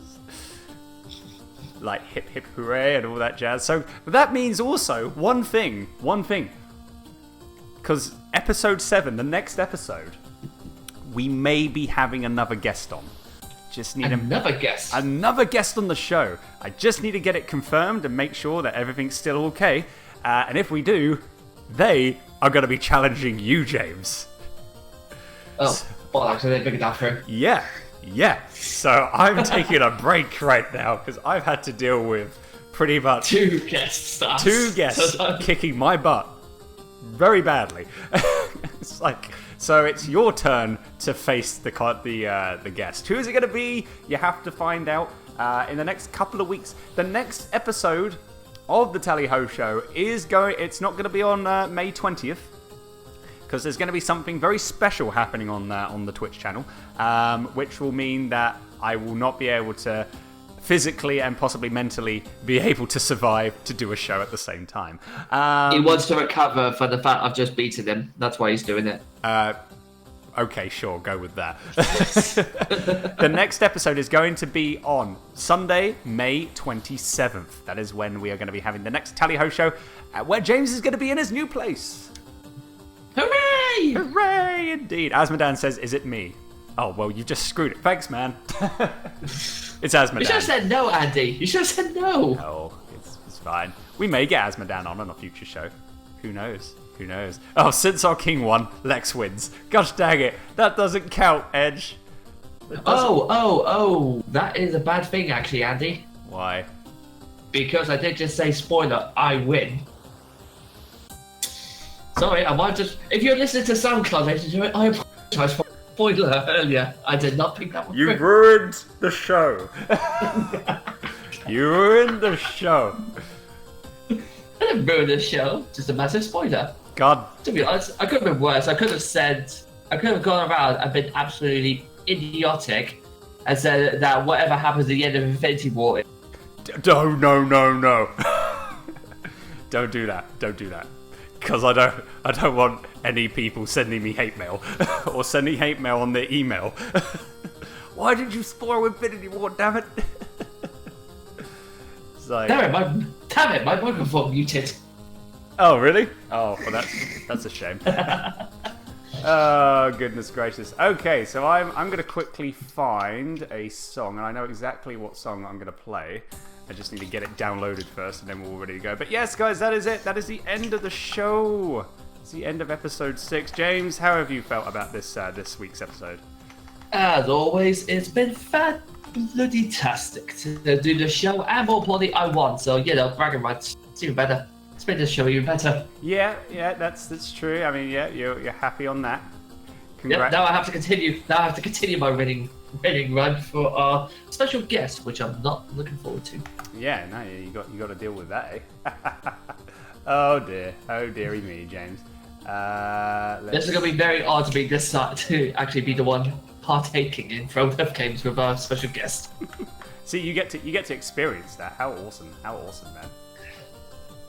Okay. Well, considering the last 2 times you've done this, you've been ripped apart. I don't know if I can do that. Yeah, so who knows? We'll just have to wait and see what happens in the next episode. But glad you enjoyed yourself. So hopefully all of you that have listened into the show live, or via SoundCloud and or iTunes, have enjoyed yourselves as well. I'm just getting the song ready up, and then we'll be calling it there. But we are going to be ending off fully with from SEGA Rally Championship. That is My Dear Friend. Very, very good song. Really do enjoy that indeed. But to end it, we're going to have from Star Fox Assault. We are having, if I can grab it on there, that'd be great. Come on, Radio DJ, work with me here. Now, where'd you go? Yes, from Star Fox Assault. This is the Space Battleground, Oinkiny's Fleet Space Battleground theme. So, which is the song for the first level of the game. And it's very, very good, very, very catchy, very, very, very powerful, I would say. Very powerful indeed. So let's grab that, grab you, done, and just like that, magic. The song is in. So that's it, guys. As I say, that is the end of the show. Thank you to all of you that have come by to tune in, either live or on the podcast. As I say, we may be having another guest coming on for episode 7, and episode 7 is going to be happening on May 27th, Sunday, May 27th. Jot that down in your calendars if you want to hear more of the gaming banter. But until then, this has been the Tally Ho Show with me, Andy. And myself, James. And until next time, have a very good rest of your day, afternoon, evening, wherever you are in the world. What was that? Feld says Emperor Cusco would be disappointed. And Ted said, worst comes to worst, James, use Lex. And then he can use the audio clip of Andy saying he loves Superman 64. Goodness gracious. Oh, I'm bringing that back up. I don't care what you say, dude. Anyway, this has been the Tally Ho Show. We hope you have a very good rest of your day, afternoon, evening, wherever you are in the world. And until next time, we'll speak to you all very, very soon. Take care, and bye-bye for now. And take care of yourself, guys. Cheery bye, and thanks for stopping by.